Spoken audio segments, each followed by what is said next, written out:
அனைவருக்கும் அன்பான காலை வணக்கம். சொல்வது யாருக்கும் எளிய அறியவாம், சொல்லிய வண்ணம் செயல். திருக்குறள்ல 614வது குறள். இது நேற்றைக்கு சொன்னாலும் திரும்பவும் சொல்வதற்கான காரணம், நம்ம எவ்வளவு விஷயங்கள் மற்றவர்களுக்கு சொல்லிக் கொண்டிருக்கிறோம், மற்றவர்களிடம் கேட்டுக்கொண்டிருக்கின்றோம். ஆனால் அதை நாம் எந்த அளவுக்கு பயன்படுத்தி கொண்டிருக்கிறோம், அதனால் என்ன பயனை அனுபவித்துக் கொண்டிருக்கிறோம் என்பதை பற்றியான கேள்விகள் இருக்குது. பர்டிகுலராக கர்மிக் எனர்ஜி ஹீலிங் இந்த வகுப்பில் ஏறத்தாழ 100 நாட்களை கடந்து 100 வர செவ்வாய் கம்மிங் சண்டே வந்து 125வது நாள். இதில் வந்து ஸ்டார்டிங்லேருந்து இருக்கிறவங்க இருக்காங்க, இடையில வர்றவங்க இருக்காங்க, அப்படி பார்க்காமல் யூடியூப்பில் பார்க்கக்கூடியவர்களும் இருக்கிறார்கள். இதில் வந்து நான் எல்லாருக்குமே சொல்கிறது, ஒரு விஷயத்தை நீங்கள் செய்கிறீங்க, அதை ஃபாலோ பண்ணுறீங்க அப்படின்னா அதனால் உங்களுக்கு கட்டாயம் ஏதாவது ஒரு பயன் இருக்க வேண்டும், பலன் இருக்கணும்.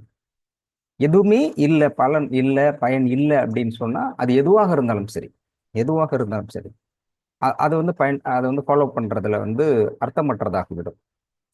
இப்போ இந்த கர்மா எனர்ஜி ஹீலிங்கிறது யூ ஹாவ் டு ரியலைஸ். நீங்க போடுங்க, இது 125th 125ல் நான் கேட்குறேன். இப்போ இத்தனை நீங்களே எழுந்திருக்கீங்க, காலையில் உட்காடுறீங்க, கேட்குறீங்க, முடிச்சு போறீங்க. அப்படிங்கும்போது இதனால என்ன பெனிஃபிட் இருக்குதா இல்லையா, இல்லை நம்ம வர்றோம் ஏதாவது கிடைக்கும் அப்படிங்கிறதுக்காகவோ இல்லை இல்லை இந்த இந்த 120 நாள் கடந்த பொழுது ஏதாவது இருக்குதா அப்படிங்கிறத ரியலைஸ் பண்ணுங்க, எழுதுங்க, வைங்க. பட் என்னால் வந்து உறுதியாக சொல்ல முடியும், கண்டிப்பாக மாற்றம் நிகழ்ந்திருக்கும். ஏன் இப்படி உறுதியாக சொல்கிறேன்னு சொன்னால், நேற்றைய தினம் சொன்னேன் இல்லையா, பாரிஸ் கார்னர்லேருந்து அந்த அம்மா பேசினாங்க, ஒரு ஜோசப், அந்த அம்மா பேசினாங்க இல்லையா. அந்த அம்மா சொல்லும்பொழுது ஒரு விஷயத்த சொன்னாங்க. சார் வந்து நான் சொன்னேன், எப்போ பார்த்தாலும் என்ன சார் பொம்பளைங்களே திட்டிகிட்டு இருக்கீங்க அப்படின்னு சொல்லிட்டு இருந்தாங்க இல்லையா. நான் சொன்னேன், இல்லைம்மா திட்டல, ரியாலிட்டி நடக்குது. ஆமாம் சார் ஒத்துக்கிறேன் அப்படின்னு சொல்லிட்டு திரும்ப அவங்க ஒரு விஷயத்த சொன்னாங்க. எங்கள் வீட்டுக்காரரு, அவர் ஆக்சுவலி வண்டி எடுக்கிறவர். அவர் வந்து காலையில் கண்ணு முழிச்சாக்க கண்ணை திறக்கிற இடம் வந்து டாஸ்மாக் தான். அதை போட்டு தான் வீட்டுக்கே வருவார். அப்படி இருந்தவர் நான்வெஜ் சாப்பிடுவார். டெய்லி நைட்டில் ஏதாவது இருக்கணும், இல்லைன்னா கடையில் வந்து ஏதாவது வாங்கிட்டு வந்துடுவார். பட் இப்போ சமீபமாக இப்போ தான் சொன்னாங்க, இப்போ கொஞ்ச நாளாக வந்து அவர் தண்ணி அடிப்பார். ஆனால் முந்தி மாதிரி 24 மணி நேரமும் அதிலே இருக்கிறது இல்லை, காலையில் போகிறது இல்லை, எப்பயாவது ஒரு தடவை போகிற நைட்டு, இல்லை சப்போஸ் மறந்துட்டாலும் தூங்கிடுறாரு. அது மாதிரி நான்வெஜ்ஜு சாப்பிட்றது இல்லை அப்படின்னு சொன்னாங்க. ஸோ அது எவ்வளோ பெரிய விஷயம். இப்போ நேரடியாக வந்து அவங்களுக்கு வந்து இந்த யூடியூப்பில் வந்து ஜூம் மீட்டிங்கில் வந்து பார்க்குற அளவுக்கு டெக்னாலஜிலாம் தெரியாது, யூடியூப் மட்டும் பார்க்கக்கூடியவர்கள். அப்போ அவங்க சொல்கிறாங்க, இந்த விஷயத்தினால அவருக்கு தொடர்ச்சியாக இருமல் இருக்கும். இந்த ட்ரிங்க்ஸை வந்து அவாய்ட் பண்ணதுனாலையும், ப்ளஸ் வந்து நான்வெஜ்ஜு விட்டதுனால 100% விடலை. எப்பயாவது முந்தி மாதிரி டெய்லி வந்து வீட்டுக்கு வரும்போது ஏதாவது ஒரு பாக்கெட்டில் வாங்கிட்டு வந்துடுவார். அந்த மாதிரி இல்லாமல் வரும்பொழுது இப்போ அவருக்கு தொடர்ச்சியாக இருமல் இருக்கும். எவ்வளோ மெடிசன் சாப்பிட்டு பார்த்தோம், அது இல்லை. இப்போ அந்த அளவுக்கு இருமல் இல்லை. 100% கியூர்னு சொல்லலை, இப்போ இருமல் இல்லாமல் இருக்கிறார். அதை விட அவங்க சொன்னது, அவங்க வந்து சொன்னாங்க, ஃபேட் கொஞ்சம் நான் குண்டாக இருப்பேன், அது உடம்பு குறைக்கணுங்கிறதுக்காக அவங்க சொன்னாங்க. என்னமோ கொலஸ்ட்ரால் நான் போனேன், அவன் ஏதாவது சொல்லிக்கிட்டே இருக்கிறானுங்க, எனக்கு மூச்செல்லாம் திணறுது. அந்த மாதிரி இருக்கும் பொழுது இப்போ வந்து அதே மாதிரி இவங்களும் நான்வெஜ் செய்யறதில்ல, வீட்லேயும் செய்யறதில்ல, எப்போயாவது ஞாயிற்றுக்கிழமை மட்டும் செய்யறது, இடையில வந்து பண்றதில்ல. அப்போ அவர் வாங்கிட்டு வரதை ஸ்டாப் பண்ணால் ஆட்டோமேட்டிக் இவங்களும் சாப்பிட்றதில்ல. ஸோ அவங்க ஃபர்ஸ்ட் சொல்றாங்க, அப்போ அவங்க பொண்ணுக்கு இவங்களை விட அவங்க பொண்ணு வந்து குண்டாயிருக்காங்க. இவங்க இவங்களோட பொண்ணு வந்து குண்டாயினோடனே அப்போ வந்து டாக்டர்கிட்ட ஏதோ அவங்களுக்கு அந்த மூச்சு திணறல் இருக்கும்போது போகும்போது டாக்டர் கேட்டிருக்காரு, இவங்க சொல்ல, என்னம்மா நீ இழைச்சி போயிருக்க அப்படின்னு. அப்போதான் அவங்களுக்கு சரி, நம்ம இப்படி இழைச்சேன்னா அப்போ வெயிட் போடும்போது ஏற்கனவே இருந்ததை விட 14 கிலோ 15 கிலோ கிட்டத்தட்ட வெயிட் குறைஞ்சிருக்காங்க. as well as அவங்களுக்கு மூச்சு இறைக்கும், அவங்களும் வேலை பார்க்குறாங்க, மூச்சு இறைக்கும். அப்போ அவங்க சொல்றாங்க, எனக்கு வந்து எவ்வளவோ பண்ணி பார்த்துட்டு சார், சோறெல்லாம் சாப்பிடாம இருந்து பார்த்துட்டேன், ஆனால் வெயிட்டை மட்டும் குறைக்க முடியல. இப்போ வெயிட் குறைஞ்சிருக்கு, மூச்சு திணறல் இல்லாமல் இருக்குது அப்படின்னாங்க. என்ன நடந்தது அப்படின்னாக்க, நான் தனிப்பட்ட முறையில் அவங்களுக்கு ஹீலிங்லாம் எதுவும் கொடுக்கல, தனிப்பட்ட முறையில் ஹீலிங்ல. But first basically those who are லாஃபிங் அண்ட் early மார்னிங், அதனாலதான் ஏற்கனவே ஓஷோ சொல்லியிருப்பாரு. இது கர்மாவிலையும் ஒரு கர்மிக் எனர்ஜி ஹீலிங் நம்ம சொல்றோம். ஆஹ் மனம் விட்டு சிரிக்கிறது, சிரிக்கிறதுங்கிறது புன்னகை வேறு, சிரிக்கிறதுங்கிறது. சிரிக்கிறீங்களா, நீங்க வாய் விட்டு சிரிக்கும்போது தமிழ்ல சொன்ன பழமொழிகள்லாம் ரொம்ப சாதாரணமா இல்லை. வாய் விட்டு சிரித்தால் நோய் விட்டு போகும்பாங்க இல்லையா? Is 100% right. எப்படி உணர முடியுதுன்னா, அந்த கலோரி இருக்கு இல்லையா? இப்போ ஒருத்தர் ஃபேட்டா இருக்கிறாங்க, குண்டா இருக்கிறாங்க. அதுக்கு குண்டா இருக்கிறதுக்கு காரணம் ஃபேட். தேவையில்லாத கொழுப்பு சத்து, தேவையில்லாதது உடம்புல இருக்குது. அது இருக்கிறதுனால தான் உடம்பு குண்டாகும். நிறைய ரீசன் இருக்குது, அதுல இதுவும் ஒரு ரீசன். அப்போ சிரிப்பதனால், வாய் விட்டு சிரிப்பதனால், குலுங்கி சிரிப்பதனால் சிரிக்கிறதுங்கிறது எப்படி இருக்கு? நீங்க எனக்கு தெரிஞ்சு இன்னும் ஒரு 5 வருஷத்துல எல்லா ஹாஸ்பிட்டல்லையுமே தனியா ஒரு ஒரு ரூம் வந்து கண்டிப்பா பண்ணுவாங்க. லாஃபிங் தெராப்பிங்கிறது டெஃபினட்டா நடக்கும். ஏன்னா இப்போதுள்ள இதுல அமெரிக்கா பல நாடுகள்ல லாஃபிங் தெராப்பின்னு வச்சிருக்காங்க. காலையில குரூப்பா வந்து சிரிக்க ஆரம்பிச்சிடுறாங்க. பர்பஸா இல்லாம ஏதோ ஒரு ரீசனுக்காக சிரிக்கணும். ஆக்சுவலி பர்பஸா தான் சிரிக்கணும். பேசி உரையாடல் அப்படிதான் சிரிப்பே வரணும். அப்படி இல்லாம சிரிச்சா அது மென்டல் பேரு. ஆனா இப்ப அதை வந்து தெராப்பியா கொண்டு வராங்க, சிகிச்சை முறைன்னு கொண்டு வந்திருக்காங்க. அப்போ அந்த மாதிரி வயிறு குலுங்க சிரிக்கின்ற பொழுது அதிகமாக கலோரி எரிக்கப்படுகிறது. அந்த கலோரிங்கிறது உடலில் இருக்கின்ற தேவையற்றதை எரிக்கிறது. அப்ப தேவையற்றது எரிக்கின்ற போது அந்த உடம்புல இருக்கவங்க 14 kg கிட்டத்தட்ட எரிக்கப்பட்டிருக்கு அப்படின்னாக்க அவங்க சிரிச்சிருக்காங்க. அப்ப சொன்னாங்க, நான் சொன்னேன் சாரிம்மா அப்படின்னு சொன்னப்போ, இல்லை இல்லை சார் உண்மையாலுமே சார் மெய்யாலுமே நான் பார்த்துட்டு இருக்கேன். இந்த லஞ்ச் டயத்துல, சாப்பாட்டு டயத்துல நான் எங்க கூட இருக்கவங்கலாம் வீடியோ கேட்போம், சிரிச்சுக்கிட்டு தான் இருக்கிறோம், சார் சொல்ற விஷயத்தையும் கேட்டுக்கிட்டு தான் இருக்கிறோம். அதுல அவங்க ஃபாலோ பண்றது இதுல 100% ஃபாலோ பண்ணல. நான்வெஜ் அப்படிங்கிறத ஸ்டாப் பண்ணியிருக்காங்க, ட்ரிங்க்ஸ் அப்படிங்கிறத நிறுத்திருக்காங்க, சிரிக்கிறாங்க, நேரத்துல படுக்கிறாங்க, நேரத்துல எழுந்திருக்காங்க, அவங்களால முடிஞ்சதை சிலதை ஃபாலோ பண்றாங்க. பேசிக்கலி அன்னோன் பர்சன், யாரோ ஒருத்தர் எங்கேயோ இருக்கவர், எந்த ஒரு நேரடி தொடர்பும் இந்த ஹாஸ்பிட்டலுக்கும் அவங்களுக்கும் எந்த தொடர்புமே இல்லை. யூடியூப்ல ஜஸ்ட் பாக்குறாங்க, ஜஸ்ட் பார்த்ததுல ஃபாலோ பண்றாங்க. அந்த ஃபாலோ பண்ணும்பொழுது அதுல அவங்களுக்கு இருக்கிறது first really shocked, 14 kilo weight குறைஞ்சிருக்கு. வெயிட் குறைஞ்சிருக்கிறது இப்ப நம்மளால அப்படின்னு சொல்ல முடியாது, பட் இருந்தாலும் ஒரு காரணமாக இருக்கலாம். அப்போ அந்த சிரிக்கிறது அப்படிங்கிறது கர்மா எனர்ஜி ஹீலிங்கிறது எல்லாவற்றையும் உள்ளடக்கியது தான். கர்மான 20 சொம்ப பாருங்க, எழுச்சதுல இருந்து எழுச்சதுல இருந்து படுக்க போற வரையும் இதே நிலையா இருக்குன்னா அப்படி கிடையாது. உங்களுக்கு தெரிந்து கொள்வதற்கும் எதை பயன்பட எல்லாமே இருக்கணும். ஒருத்தர்னா ஆஃபீஸ் போறாங்கன்னா அஃபிஷியலாகவும் இருக்கணும், குடும்பத்தை ஹேண்டில் பண்ணணும், நண்பர்களை ஹேண்டில் பண்ணணும், உறவு முறைகளை செய்யணும். எல்லா விஷயத்தையும் சரியாக நடத்துகின்ற பொழுதுதான், அப்போ பொருளாதாரத்தையும் ஆரோக்கியத்தையும் பண விஷயத்தையும் சரியாக செப்பனிடுகின்ற பொழுதுதான், ஹேண்டில் பண்ணும் பொழுதுதான் அவங்க மிகச்சிறந்த வாழ்க்கையை வாழ முடியும், மகிழ்ச்சியான வாழ்க்கையை வாழ முடியும். அப்போ அதைத்தான் நம்ம சொல்லிக்கிட்டு இருக்கோம். ஆரோக்கியம் அப்படிங்கிறதுல முதன்மை இடத்துல ட்ரீட்மெண்ட், மெடிசனை தாண்டி, மெடிசனுங்கிறது நம்ம அந்த 18 இறை சட்டங்கள்ல 18ஆவதா தான் மூலிகை வரும். அது முன்னாடியே போட்டிருக்கு. இப்போ அடுத்தது வந்து ஆட் பண்ணிட்டு 18 கடைசியில தான் மூலிகை. இந்த எதுவுமே 17மே நம்ம ஒர்க் அவுட் ஆகலங்கும் போது கடைசியில போனா எதுவுமே சரி வரல, மருந்தாவது சாப்பிடுங்கிறதுல தான் 18ஆவது இடத்துல வருது. அப்போ ஃபாலோ பண்றதுல ஆரோக்கியம் என்பதில் முதல் இடத்துல இருக்கிறது நீங்கள் உங்கள் மனதை மகிழ்ச்சியாக வைத்துக் கொள்ளுதல். மனதை மகிழ்ச்சியாக வைத்துக் கொள்கின்ற பொழுது மனமே உடலை மகிழ்ச்சியாக வைத்துக் கொள்ளும், ஆரோக்கியமாக வைத்துக் கொள்ளும். இப்போ அதனாலதான் நம்ம சொல்றது, காலையில வந்து மியூசிக்கல் பேஸ்ல ஆரம்பிக்கிறதும், பாட சொல்வதும், அல்லது குறைந்தபட்சமாவது நகைச்சுவை பரிமாறிக்கொள்வதற்குமான காரணம், நம்ம எல்லா இடத்தையும் ஃபேஸ் பண்ண வேண்டியதா இருக்கும். ஒரு மனிதன் எல்லா விஷயத்தையும் ஃபேஸ் பண்ண வேண்டும், நல்லது கெட்டது, இன்பம் துன்பம், எல்லாத்தையுமே நான் தயாரா இருக்கும். அப்போ எதை ஃபிளெக்சிபிளா இருக்கும்போது, மனதை காலையில் மகிழ்ச்சியோடு வைத்தின்ற போது அதை ஏற்றுக்கொள்ள எதுவாக இருந்தாலும் அதை ஏற்றுக்கொள்ளக்கூடிய சக்தியை மனம் உருவாக்கி கொள்கிறது. அப்போ we are ready to face anything. அப்போ அது மாதிரி இருக்கும்போது அவர்கள் சொன்ன விஷயத்துல அவங்க சொன்னாங்க 14 கிலோ வெயிட் குறைஞ்சிருக்காங்க, மூச்சு இறைக்கிறது நின்று போயிருக்கு, அவருக்கு இருமல் நின்று இருக்கு. அப்படிங்கும்போது இவ்வளோ பெரிய விஷயங்கள் அவங்க ட்ரீட்மெண்ட்டுக்கு போயும் இல்லாத ஒரு விஷயம், நம்ம சொல்றத கேட்டு நடைமுறைப்படுத்தியதால் கிடைத்த பலன் அப்படின்னு சொல்லலாம். அதனாலதான் சொன்னேன், சொல்வது யாருக்கும் எளிய. இது சொல்றதுங்கிறது நான் சொல்லலாம், இது கேட்டுக்கொண்டிருக்கிற வேற யாரும் சொல்லலாம். சொல்றது ரொம்ப ஈஸி, ஆனால் நடைமுறைப்படுத்த முடிகிறதா அப்படின்னா, இப்போ இருக்கிற எல்லாருமே ஏர்லி மார்னிங் எழுந்திருக்கிறோம். அப்படி எழுந்திருச்சு ஃபாலோ பண்ணிட்டு இருக்கீங்க அப்படின்னா என்ன நடந்திருக்குங்கிற ஒரு விஷயம் இருக்கு இல்லையா? இப்போ நான் ஃபாலோ பண்றேன், இதெல்லாம் நடந்திருக்கு அப்படின்னு குறைந்தபட்சம் செயல் திட்டத்தில் இது எனக்கு நடந்திருக்கு, இதை நான் உணர்கிறேன் அப்படின்னு சொன்னாதான் இதில் ஃபாலோ பண்றதுக்கான ஒரு அர்த்தம் இருக்கும் அப்படிங்கிறத மீண்டும் நான் சொல்றேன். 125 125வதுல கம்மிங் சண்டேல வந்து டெஃபினெட்லி வி கேன் ஷேர். அப்போ குறைந்தபட்சம் இருக்கு. அதாவது 100% பர்ஃபெக்டா இருக்குமா அப்படின்னு சொல்ல முடியாது. சிலருக்கு வந்து பெரும்பாலானதுல வந்து ஃபினான்ஷியல் கேட்டகரியில வராங்க, ஹெல்த் கேட்டகரியில வராங்க, அடுத்தது ரிலேஷன் கேட்டகரிஸ். இது 100% சக்சஸா அப்படிங்கிறத தாண்டி முதலில் அந்த இடத்த வந்து ஃபேஸ் பண்ணக்கூடியதாக இருக்கும், ஓரளவு இருக்கும். சிலருக்கு வந்து ரொம்ப கஷ்டமாகவும் இருக்குது, சொல்லியிருக்காங்க. அதுக்கு சொல்லும்போது சில டாக்டர்கிட்ட நான் சொல்லிடுவேன், இது வந்து தாங்க முடியாத ரேஞ்சில் சில பேர் இருக்கிறாங்க, அதுக்கு ஏதாவது ட்ரீட்மெண்ட் சொல்லுங்கன்னா சில விஷயங்கள் சொல்லுவாங்க, அப்போ ஹீலிங் கொடுத்துருவாங்க. எந்த சூழலாக இருந்தாலும் உங்களை அன்கன்ட்ரோலபிள் அப்படிங்கிற இடத்துக்கு வர்றதுக்கு முன்னாடியே அதுக்கான ஹீலிங் இருக்கும். எல்லாம் எவ்ரிதிங் இஸ் ஆன் எனர்ஜி தான், எவ்ரிதிங் இஸ் ஆன் ஆற்றல்.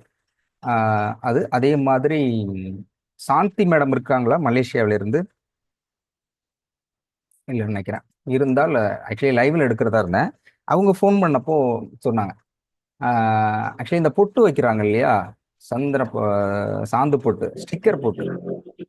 வணக்கம் வணக்கம் மேடம். சார் வரும்போது பேசுறீங்களா? பேசுறேன் சார். வணக்கம் சார், பேசுறேன். நன்றி. ஓகே, அப்போ நான் ஸ்டாப் பண்ணிடுறேன். சார்கிட்ட சொல்லியிருக்கேன், எப்படி சார் கம்யூனிகேஷன் இருக்கோ அதுக்கு தகுந்த மாதிரி சொல்லலாம். நன்றி நன்றி. சரி, ஜஸ்ட் இன்ட்ரோ மட்டும் உங்களுக்கு கொடுத்தா சார்கிட்ட பேசலாம். நன்றி. பட் அவங்க சொன்ன விஷயங்கள் நிறையா இருக்குது. அவங்க ஒரு விஷயத்த சொல்லும்போது இந்த ஸ்டிக்கர் போட்டிருக்கு இல்லையா, ஸ்டிக்கர் போட்டு எடுத்துட்டு லிக்யூடா வைப்பாங்க இல்லையா, சாந்து சாந்து போட்டு அந்த மாதிரி வைக்கும் பொழுது அப்போ சொன்னாங்க மென்சஸ் ப்ராப்ளம் சரியா இருக்கு அப்படின்னு சொன்னாங்க. But really shocked. அது அந்த மென்சஸ்ங்கிறது லேடிஸுக்கு பெரும்பாலும் ஏதோ ஒரு இடத்துல இப்போ உள்ள சூழலில் இருக்கும், due to the stress factor, ஸ்ட்ரெஸ்ஸால் வரக்கூடியதான் மேக்சிமம். அடுத்து வேலைக்கு போகிற பணி சுமை இருக்குது, வீட்டு வேலையும் பார்க்கணும், வெளியில் வேலையும் பார்க்கணும் அப்படிங்கிறதும். அண்ட் அஸ் வெல் அஸ் அந்த இப்போ போடுறதுல ஏற்கனவே வீடியோ அதை போட்டிருப்போம், மென்சஸ் இஷ்யூ ஏன் வருது, அதை என்ன சரி பண்ணுறது என்னமோ டாக்டர் சொல்லியிருப்பாங்க. ஜீன்ஸ் பேண்ட் கம்பல்சரி வந்து லேடிஸ் போடவே கூடாது, பேண்ட் போடக்கூடாது. ஆக்சுவலி இந்திய முறைப்படி அந்த உடை தான், புடவை இந்த மாதிரி ஆஃப் சாரி அந்த இதுதான் கரெக்டாக இருக்கும். அப்போது நீங்கள் போடும்போது அதுக்கான பிரச்சனைகள் என்னென்ன வருது, ஏன் வருதுங்கிறத டாக்டர் கிளியராக சொல்லியிருப்பாங்க. ஆனால் பெரும்பாலும் வந்து மாடர்னில் போகும்போது சிலதான் பார்த்தா பயங்கரமான டிஷர்ட்டாக இருக்கும். அது எப்படி தான் போடுறாங்கன்னே தெரியல, கழட்டுவாங்களா கழட்ட மாட்டாங்களான்னு தெரியல, காலும் ஜீன்ஸும் ஒரே மாதிரி இருக்கும். இதாவது பாருங்க, லெக்கின்ஸ்னு இப்போ போட்டிருக்காங்க. லெக்கின்ஸ் போட்டுறா சரி, கலர்லையாவது போடலாம்ல, ஸ்கின் டோனுக்கே போட்டிருக்கு. நம்மளால ஒருத்தன் 10 பேர் கூட பின்னு ஃபாலோ பண்ணிக்கிட்டே போயிட்டு இருக்கான். என்னடா நான் முதல்ல அவங்க வந்து பேண்ட் போட்டிருக்காங்களா இல்லையான்னு தெரியல, அந்த மாதிரி இதுல போட்டுட்டு இருக்கேன். பட் உடை நாகரிங்கிறது ரொம்ப வருத்தமா இருக்கு. ஒரு இதுல போயிட்டு இருக்காங்க, அவங்க போயிட்டு இருக்காங்க, பார்த்தா ஒரு 15 பேர் கிட்டத்தட்ட போயிட்டு இருக்கான். அவன் எல்லாம் பேசிட்டு இருக்கான், போட்டிருக்காங்களா இல்லையானா அந்த அளவுக்கு டைட்டா இருக்கு, ஸ்கின் டோனுக்கு தகுந்த மாதிரி போட்டிருக்காங்க டைட். அது வந்து எனக்கு அவங்க ஒரு கல்லூரி படிக்கிற பெண்கள், திருமணமானவர்களே அப்படி போட்டிருக்காங்க. அவங்க இருக்கிறாங்கன்னா அந்த பேரண்ட்ஸ் எப்படி அதை அலோவ் பண்றாங்கன்னு எனக்கு தெரியல. Really shocked. அந்த பேரண்ட்ஸ் வந்து நம்ம குழந்தை ஒரு ட்ரெஸ் போட்டுக்கிட்டு வெளியில போறாங்களே, இந்த ட்ரெஸ் போட்டுட்டு போனதை பார்த்தாக்க மற்றவங்க என்ன நினைப்பாங்க, எவ்வளோ அசிங்கமா இருக்குது அப்படின்னு பேரண்ட்ஸ் எப்படி அலோவ் பண்றாங்கன்னு தான் எனக்கு அந்த அந்த பொண்ணு போட்டிருக்கிறது ஒரு கியூரியாசிட்டியில போட்டுக்கிட்டு போகலாம். ஆனா அதை போட்டுக்கிட்டு போறதுக்கு பேரண்ட்ஸ் பார்க்காமலாம் இருப்பாங்க. பேரண்ட்ஸுக்கு தெரியாம வேற ஒரு டெஸ்ட் போட்டு வேற எங்கேயாவது மண்டபத்துல போய் மாத்திக்கிட்டா போவாங்க அப்படின்னு நம்ம வீட்டுல இருந்தானே கிளம்பிட்டு போவாங்க. ஆனாலும் அதை பேரண்ட்ஸ் எப்படி அலோவ் பண்றாங்க அப்படிங்கிறது $1,000,000 கொஸ்டின் தவறு. அப்போ ஒரு பெற்றோர் எப்படி குழந்தை வளர்க்கிறார்கள் என்பதை பொறுத்துதான் குழந்தை வளர்க்கிறது. அதை ஆரோக்கியமான முறையில் வளர்க்கும் போது சுடிதார் இஸ் பெஸ்ட். சுடிதாருங்கிறது ரொம்ப நார்மலா அழகா இருக்குது, அதை போட்டுக்கலாம். ஸோ அந்த விஷயங்கள் நிறைய இருக்கும்போது இது இங்க இருக்கும்போது நான் திரும்பவும் சொல்றது நிச்சயமாக உங்களை ரியலைஸ் பண்ண முடியும். அப்போ டாக்டர் இங்க சொல்றதுங்கும்போது நிறைய பேர் சில நேரடியாக அங்கே வர்றாங்க, சிலர் வந்து அன்கன்ட்ரோலபிள் தாங்க முடியாத சுச்சுவேஷன்ல இருக்கிறவங்க எல்லாமே வர்றாங்க. சார் வந்து கிளியரா சொல்ற விஷயம், 2021க்கு பிறகு இங்க வந்து டாக்டர் இளங்கோ ஆயுஷ் ஹாஸ்பிட்டல்ல யாரெல்லாம் வர்றாங்களோ அப்படிப்பட்டவர்கள் பெரும்பாலும் மற்ற இடங்களுக்கெல்லாம் போயிட்டு வேறு எங்குமே சரியில்லாத பொழுது மட்டும்தான் அங்க வருவாங்க அப்படின்னா அவர் சொன்னாரு. சொன்னாரு அவரே ரொம்ப வருத்தப்பட்டாரு. சொன்னாரு 2018 வரைக்கும் சார் வந்து ஆஸ் ஏ டாக்டர், முழுமையா டாக்டருங்கிறதுக்கு டிவைனோட ப்ளஸ் இருந்தாரு. டைரக்டா கன்சல்டேஷன் இப்போ இருக்கிற மாதிரி இந்த மாதிரி பேட்டர்ன்ல அப்பாயின்மெண்ட் கொடுத்து டெய்லி டைரக்ட் மீட்டிங் தான். 2018 வரை டைரக்ட் மீட்டிங், எல்லாருமே ஒரு நாளைக்கு 15-20 பேர் அப்படிதான். இப்போதான் வந்து ஹீலிங் மெத்தடு. பட் ஹீலிங் கொடுத்தாலும் நேரடியாக பார்க்கறது தான் 2018 வரை. அப்போ ஸ்டாப் பண்ணும்பொழுது அப்போ சொன்னார் 2018 வரை டாக்டர் கொடுத்த ஹீலிங் கொடுக்கப்பட்டதுல அவரோட பேஷண்ட்ஸு அவர் சொல்லுவார் அது கர்மா எவ்வளோ இருக்குன்னு. அவர் எடுத்த உடனே இங்கே வர்றாங்க அப்படின்னாக்க அவங்களுக்கு கர்மைக்கு எவ்வளோ இருக்குது. அப்போ சிலர் கேட்டாங்க. நேற்றுக்கு போன வாரம் ஒருத்தர் கேட்டிருந்தாரு, அவங்க பையன் வந்து எம்பிபிஎஸ் சேர்க்கணும், எம்பிபிஎஸ் சேர்க்கறதுக்கு முடியுமா அப்படின்னு கேட்டிருந்தாரு. சரி, கேட்கும்போது சார் வந்து சொல்லிட்டு வேற சொன்னார், இது மாதிரி இருக்குது பையனை கேளுங்க அப்படின்னு சொல்லிட்டு போயிட்டாரு. அப்புறம் அவர் என்ன திரும்ப திரும்ப கேட்டார், சார் நான் சேர்க்கணும் அதுக்காக படிக்க வச்சுக்கிட்டு இருக்கேன் அப்படின்னாரு. திரும்ப கேட்டேன் நான், சார் ஏன் அவருக்கு சொல்லலை, சொன்னீங்கன்னா அதை ஃபாலோ பண்ணிட்டு இருப்பேன். ஏன்னா ஒரு வருஷம் வேஸ்ட் இல்லை மீன்ஸ் இதுக்காக ஸ்பெஷல் ப்ரிப்பரேஷனில் படிக்கிறாரு அப்படிங்கும்போது அவர் சொன்னாங்க. அதில் கர்மிக்கு இதில் எஜுகேஷனோட பொறுத்த வரைக்கும் அவரோட 39% தான் இருக்குது. 39% இருக்கும்போது அட்லீஸ்ட் ஒரு 45 அந்த ரேஞ்சில் இருக்கணும். 29 சம்திங் இருந்துட்டு இருந்தது.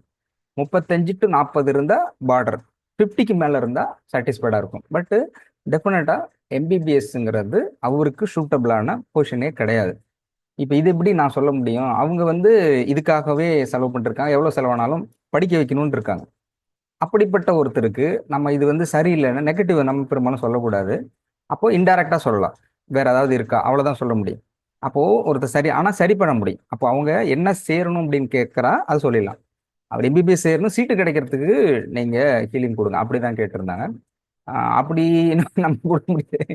சீட்டு கிடைக்கிறதுக்கு ஹீலிங் கொடுத்தா எல்லாருமே இங்கே வந்துருவாங்க, எம்பிபிஎஸ் குரூப்லாம் இங்கே வந்துடும், எம்எல்ஏ எம்பிலாம் இங்கே வந்துருவாங்க. சார் ஹீலிங் கொடுத்தீங்கன்னா நம்ம ஜெயிச்சிடலாமா அப்படின்ட்டு எல்லாம் வருஷம் கட்டிட்டு வந்துருவாங்க. அப்படி இல்லை, அவர்களுக்கு என்ன ப்ராப்ளம் இருக்குதோ அதுதான் நடக்கும். அப்போ அதுக்கு தகுந்த ஹீலிங்கை கொடுக்கறது தான் டாக்டரோட வேலை. அப்போ இப்போ சொன்னால் 2021 பிறகு 2021 பிறகு வந்து ஸோ டாக்டரோட நான் பயணிக்கிறேன். அப்போ பயணிக்கிற பொழுது அப்போ சொன்னாங்க டாக்டர் என்னப்பா நீ வந்ததுக்கு அப்புறம் பார்த்தா எனக்கு 50% தான் எனக்கு கர்மா உள்ளவங்க வருவாங்க, இப்போ 100க்கு மேல வர்றீங்க. கர்மா இருக்கிறவங்க 100க்கு மேல இருக்குது, 90 கூட இல்லை. அவங்க இப்போ பார்க்கறதுக்குன்னா as at present they are happy. நம்ம பார்க்கும்பொழுது ஹாப்பியாக இருக்கிறாங்க, மகிழ்ச்சியாக இருக்கிறாங்க, ஆஸ் நார்மல் எல்லாரும் முறையும் அவங்க எல்லாரும் மாதிரி இருக்காங்க. ஆனால் பார்க்கும்பொழுது அவங்களுடைய கர்மா, அவங்களுக்கு அலோவ் பண்ணுற கர்மா அது வந்து பார்த்தா 95 to 100 அப்படிதான் வருது. அவங்களுக்கு வந்து ஹீலிங் கொடுத்து சரி பண்ணவே அவங்கள வந்து கொண்டு வர முடியல. அப்படிங்கும்போது தான் திரும்ப வந்து டாக்டர் வந்து கேட்டிருக்காரு, என்னங்க நாம 2018 வந்து 50% டக்குன்னு ஏதாவது மருந்து இருந்து கொடுத்து சரி பண்ணலாம், இப்போ நம்ம வந்து இது முடிச்சுட்டு அடுத்த கட்டத்துக்கு போகலான்னு 95-100 எல்லாம் கொடுத்துட்டு இருக்கீங்க, இது என்ன பண்றது, இது எப்படி நம்ம வந்து சரி பண்ண டிலே ஆகுதே அப்படிங்கும்போது அப்போதான் சொன்னாங்க, இது அப்படி உள்ளவர்கள் இங்கே வருவாங்க. அப்போ அவங்களுக்கு ஒரு ரெமெடி கிடைக்கணும் இல்லையா? அப்போ ரெமெடி கிடைக்கணும்னா நீங்க பண்ணணும், இது நீங்க பண்ணுங்க, நாங்கள் உங்களுக்கு ஹெல்ப் பண்றோம் அப்படின்னு சொல்லி தான் இது ஸ்டார்ட் பண்ணியிருக்கு.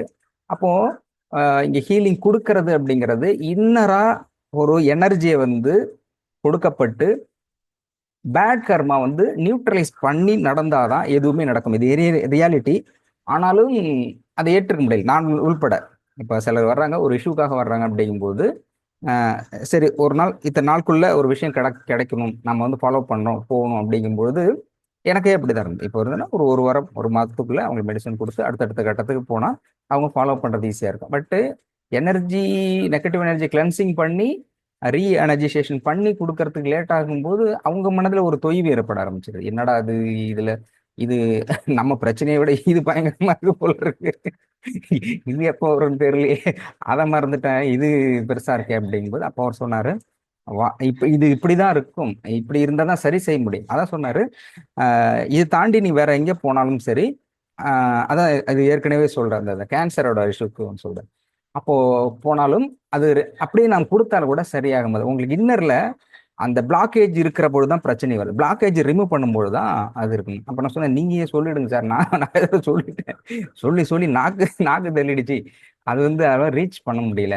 பட்டு அட்லீஸ்ட் ஒரு 50% அந்த மாதிரி ஏதாவது வச்சு பண்ண முடியுமா, மேக்ஸிமம் பாசிபிலிட்டிஸ் அவங்கள வந்து ஒரு சேஃபர் ஜோனுக்கு கொண்டு வர முடியுமா அப்படின்னு கேட்டப்போ சொன்னாரு, இங்க வந்துட்டா 100% அவங்க சேஃபர் சோனில் தான் வருவாங்க. இங்கே வந்து என்ட்ரி ஆகி ஃபாலோ பண்ணிட்டாலே சேஃபர் சோனில் தான் இருப்பாங்க.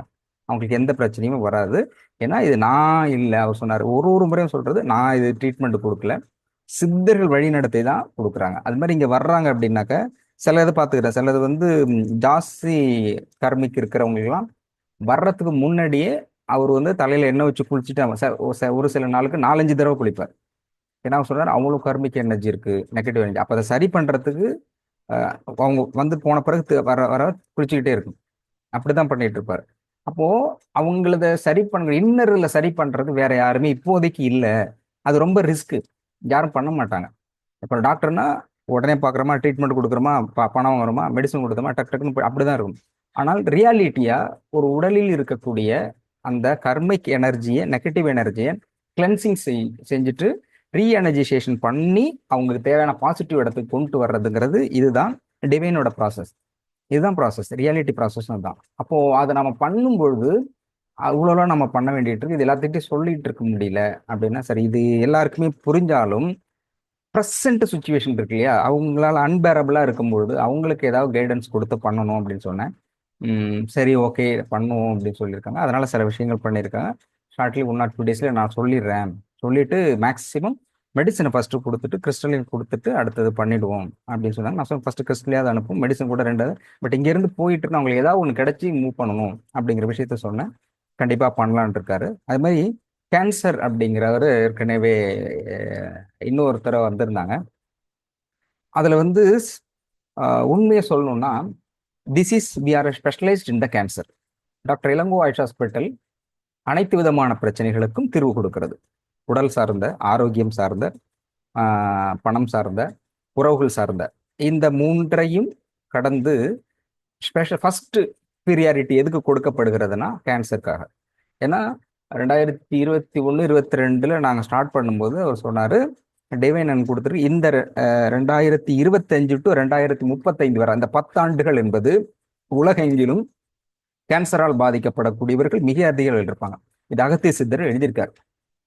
கொத்து கொத்தாக ஈசல் மடிவது போல கேன்சரால் பாதிக்கப்பட்டு இறப்பவர்களுடைய எண்ணிக்கை அவ்வளோ இருக்கும். இப்போ கொரோனா இருக்கு இல்லையா, அந்த அளவுக்கு போகக்கூடிய அளவுக்கு கேன்சர் பாதிப்பு இருக்குது. அப்போ அதுக்கான சிகிச்சை இப்போதான் ஆரம்பிக்கிங்க. அப்படிங்கும்போது தான் இந்த கேன்சருக்கான மெடிசன் எனக்கு தெரிஞ்சு 2023 டெல்லியில் அவரோட குருக்கிட்ட போய் அந்த மெடிசன் வாங்கிட்டு வந்தார். 25 பேக்கெட். அது பாக்கெட் பார்த்தாக்கா சும்மா நார்மலாக இருக்கும், ஷாம்பு பாக்கெட் மாதிரி இருக்கும், பேப்பரில் தான் இருக்கும். அந்த பேப்பரில் இருக்கும், எடுத்து பார்த்தாக்கா ஒரு மூக்குப்பொடி அளவு தான் இருக்கும். ஒரு 5 பிஞ்ச் எடுத்து போட்டால் எவ்வளவு அவ்வளோதான் இருக்கும். பட் அந்த 5 அந்த அந்த அதை ப்ரிப்பேர் பண்ணுறதுக்கு எடுத்துக்கிட்ட கால அளவுங்கிறது குறைந்தபட்சம் 3 years, 3 ஆண்டுகள் அதை ப்ரிப்பேர் பண்ணி எடுக்கப்பட்டது.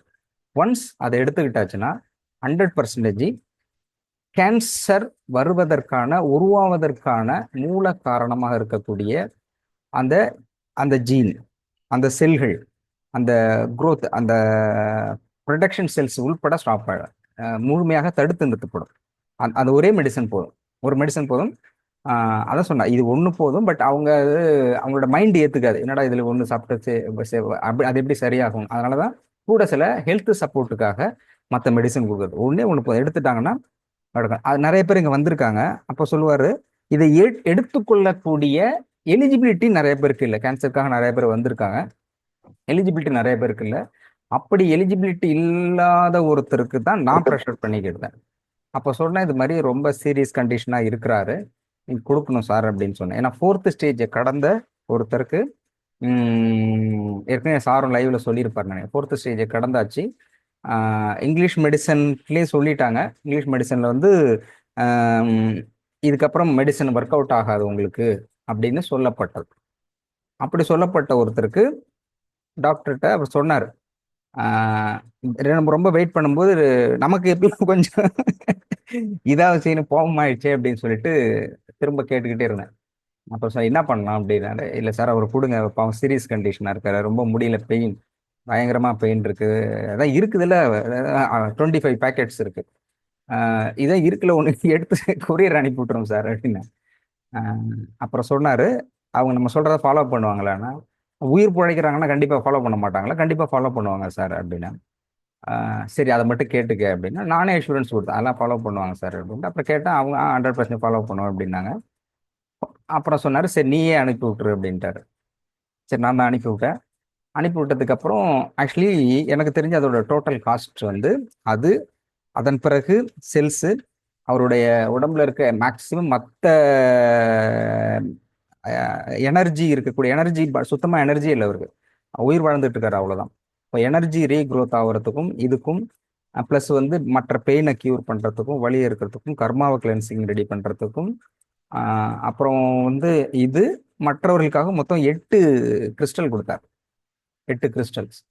ஸோ இது எல்லாத்தோடைய காஸ்ட் வந்தால் மினிமம் 12 lakhs கிட்டத்தட்ட வரும். ஆனால் ₹1 கூட வாங்கலை, வந்து கொடுத்துட்டாரு. நான் சொன்னேன் என்ன சார் இது முன்னாடி சொல்லிட்டு கொடுக்கலாமா அப்படின்னு. இல்லை இல்லை நீங்கள் தானே சொல்லிட்டு இருக்கீங்க கொடுங்க அனுப்புறாரா பார்ப்போம் அப்படின்னாரு. சரி நான் அனுப்பிட்ட. சரி முதல்ல போய் கிடச்சிட்டோன்னா போயின்னா இப்போ ஃபர்ஸ்ட் அவர் சொன்ன விஷயம் எந்த விஷயத்தை நீங்கள் ஆரம்பிக்கும் போதும் not only for health issue இருக்கு இல்லையா, ஹெல்த்தில் நீங்கள் வாழ்க்கையில் எந்த ஒரு செயலை செய்தாலும் நல்ல விதமாக ஒரு செயல் நடக்கும். இல்லை ஸ்கூலுக்கு போகிறதா இருக்கட்டும், இல்லை கல்யாணத்துக்கு போகிறதாக இருக்கட்டும், இல்லை கோயிலுக்கு போகிறதா இருக்கட்டும், டே டு டே லைஃப்பில் ஏதாவது ஒரு வேலை செய்கிறீங்க இல்லைன்னா முக்கியமான ஒரு விஷயத்தை ஆரம்பிக்கிறோம் அப்படின்னாக்க அந்த வேலையை ஆரம்பிப்பதற்கு முன்பாக தர்மம் செய்யணும் அப்படிங்கிறது. அதில் நிறைய கன்ஃபியூஷன் விட்டு தர்மம் செய்யறதுக்கு ரெடி யாருக்கு செய்யறதுங்கிறதுனால கன்ஃபியூஷன் இருக்கு அப்படின்னு அது கிளாரிட்டி கொடுத்துருவாரு. பட் அதை செய்யணும். ஏனால் நான் எனக்கு தெரிஞ்சு நான் குரூப்ல திரும்பவும் போடுறேன். அது தர்மத்துக்கு இருக்கிற இம்பார்ட்டன்ட் மாதிரி எதுக்குமே இம்பார்ட்டன்ட்ல எல்லா மதங்களையுமே சொல்லுது, அனைத்து மதங்களையுமே சொல்றது. தர்மத்தை வந்து அவ்வளோ இது இருக்கு, அவ்வளோ இம்பார்ட்டன்ட் இருக்கு. தர்மங்கிறத பத்தியான மற்றவங்களுக்கு சர்வீஸும் சேரிட்டி பண்றது இருக்கு இல்லையா, அனைத்து மதங்களுமே பீரியாரிட்டி கொடுத்து சொல்றது அதுதான். அப்போ அது என்ன நடக்குது அப்படிங்கிற விஷயம் வந்து லேட்டரான்னு சொல்லலாம். சயின்ஸாகவும் எனர்ஜியாகவும் எப்படி நடக்குதுங்கிறத ரெண்டரா சொல்லலாம். அப்போ ஒரு விஷயம் முதல்ல நீங்க ஆரம்பிக்கிறீங்க அப்படின்னாக்க அது அதற்கு முன்பாக தர்மம் செய்யுங்க. இப்போ டிசீஸாக இருக்கு மெடிசன் சாப்பிட்றீங்கன்னா அதுக்கு முன்னாடி சேரிட்டி பண்ணிட்டு ஆரம்பிங்க. நான் அந்த அது சார்ட்ட சொல்லிடுறேன். இன்னும் ஒரு 2 டேஸில் யாருக்கு தர்மம் செய்யணும். ஏன்னா சார் சொல்லிருக்காரு டிவைன்லேருந்து பர்மிஷனுக்காக வெயிட்டிங் அப்படின்னு இருக்காரு. ஸோ அதை கண்டிப்பாக சொல்லிடுறோம். சேரிட்டிங்கிறது ரொம்ப முக்கியம். இப்போ சேரிட்டி கொடுத்த பிறகு நீங்கள் செய்யணும். இதை வந்து அந்த கேன்சரால் பாதிக்கப்பட்டவருக்கு நான் சொல்லியிருக்கேன், இது மாதிரி சார் சொன்னாங்க அப்படின்னு. சரி சார்னாரு. சரி சார்னு சொல்லிட்டு எந்த சேரிட்டியுமே பண்ணலை. அப்புறம் சொல்லும்போது 1 வாரம் 2 வாரம் கழிச்சு நேற்றைக்கு கூட பேசியிருக்கேன் நான். அவங்க சொன்னாங்க இது மாதிரி மெடிசன்லாம் தீர்ந்து போயிடுச்சு சார் அப்படின்னு சொன்னாங்க. சார் மெடிசன்லாம் தீர்ந்து போச்சு சரி, ஒரே ஒரு வார்த்தை மட்டும் சொன்னாங்க, உங்களுக்கு வந்து வேர்ல்டில் நீங்கள் எந்த ஹாஸ்பிட்டலுக்கு வேணாலும் போங்க, எந்த ஹாஸ்பிட்டலில் சர்ஜரிக்கு இல்லை போகும்போது டோக்கன் போடுறதுக்காக ஒரு 100 ரூபா வாங்காமல் எந்த ஹாஸ்பிட்டல்லையாவது அலோவ் பண்ணுவாங்களா அப்படின்னு. இல்லை பண்ண மாட்டாங்க சார். நான் உங்களுக்கு லேக்ஸ் ஆஃப் ருபீஸ் அதுதான் சார் சொன்னார், கிளியராக சொல்லிட்டார். அவங்க கொடுக்கவும் மாட்டாங்க கேட்கவும் வேண்டாம் அப்படின்ட்டார்.